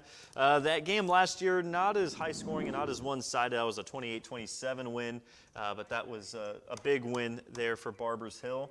And I think we did this once before, and since that game is going so well, we're going to play out the rest of that Denton Guyer Prosper Eagles game right now. But that'll be it for us here on the desk. Gavin, thank you so much for joining us. And we got to hear a little bit of play-by-play. Hey, I came to help, run the analyst position on the desk. I did a little bit of play-by-play. I came, kind of Swiss Army knife breaking it down here all night. But Nick, it was a pleasure, man. Hey, and you've been doing it all year for Dave Campbell's, just a little bit of everything. Again, thank you so much for joining us. And thank you, again, everyone from home for tuning in. We'll give you the end of that Denton Guyer Prosper game right as we wrap up here. But again, for our producers, Mallory Hartley, Ashley Pickle, our director, Seth Biley, for all the UNT students making all the magic happen behind the scenes, and of course, for Gavin Moritz, I'm Nick Laupy. Cappy is saying good night and enjoy your weekend. And how about this? Some free football for you. Design run for the quarterback, cuts in, carries tacklers, give him 5, give him 6 out to the 41 before he is brought down on the play by Vincent Burke, the leading tackler for the Wildcats coming into tonight. Big gain on first down, though. Everybody on the Prosper side takes a deep breath. And, we're doing all this addition, but if they pick up a first down, it doesn't matter. 1 first down ends the game. Everybody holding their breath on the Prosper sideline. They have never beaten Geyer in the previous 5 times these two proud teams have played in the last 3 years. 3 receivers at the top of your screen. I don't think they're going to factor into this one. Another design run. Oh, he's hit the backfield. What a play by DeSantis as a defensive end. Knife through. It's a tackle, a loss back to the 40. Oh, it's going to be the 36-yard line. DeSantis with the sack.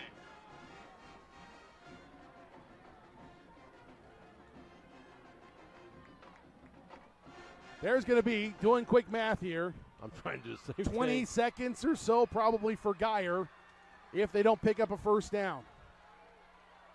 Do you throw the ball here? Do you take a chance? I think they keep it on the ground. Let's see. They do exactly that. Hit in the backfield once again. DeSantis again with a tackle for loss at the 34. Play clock is going. They're going to have fewer right, Thomas, about 20 seconds. Loses a yard. They'll take this down. They might even take a delay of game to milk it all the way through before they'll punt it away. It's about 23 seconds between the game clock and play clock now. And a hometown clock operator who you hope was a little slow on the trigger if you're a Prosper fan. I was watching, and the 40-second clock started right on time. Yeah, great job. And exactly as I thought, 23-second differential. Delay a game taken by Prosper. They will punt it away. So what that means is Eli Bowen, who doesn't get to play most of the game because they won't throw to his side of the field, he's going to be back with a chance to make an impact play for the Wildcats. And here we are, Peter, once again. For the 4th week in a row, it comes down to the final minutes in our game. It must be a big game. We're here. Good pass back. Punt is away. Wow, it turns over for him. Bowen takes it to 27. Oh, flag comes flying in behind the play. Bowen running through tacklers, cuts back in at the 40, tackled down with 8 seconds left to go, but the penalty flag is back at the 38-yard line in Geyer territory.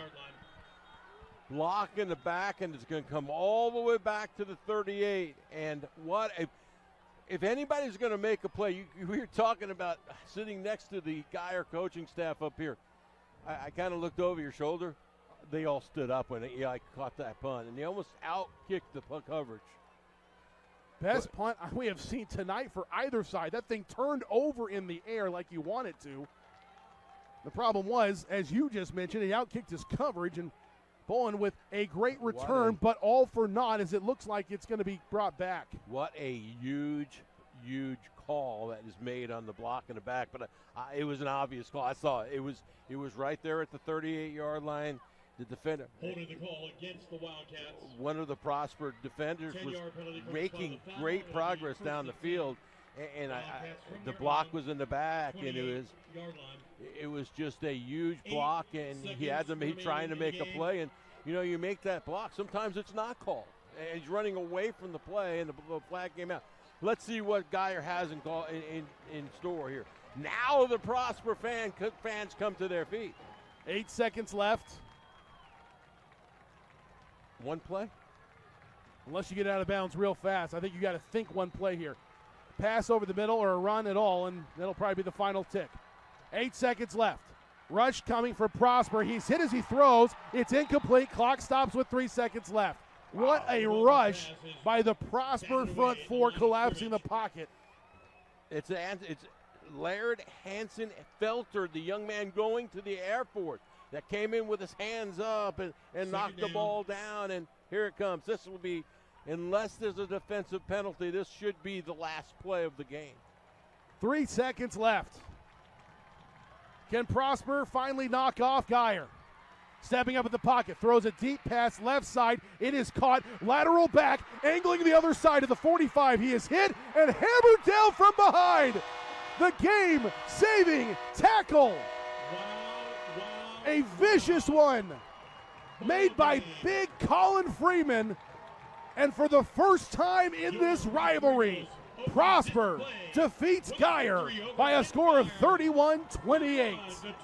What a finish and what a hit at the end of the game, and what an outstanding job by both teams. It's one of those games, partner, that it's really too bad to see a team lose, but great job by the officials at the end of the play, because that thing could have, the emotion the way the game ended, it could have all blown up. But what a pass and what a completion, and then the lateral, and what a huge hit. You nailed the call right there, Thomas. And all kinds of respect between these two teams right now in the middle of the field, and outstanding football game as we expected. And boy, oh boy, what a lot of fun.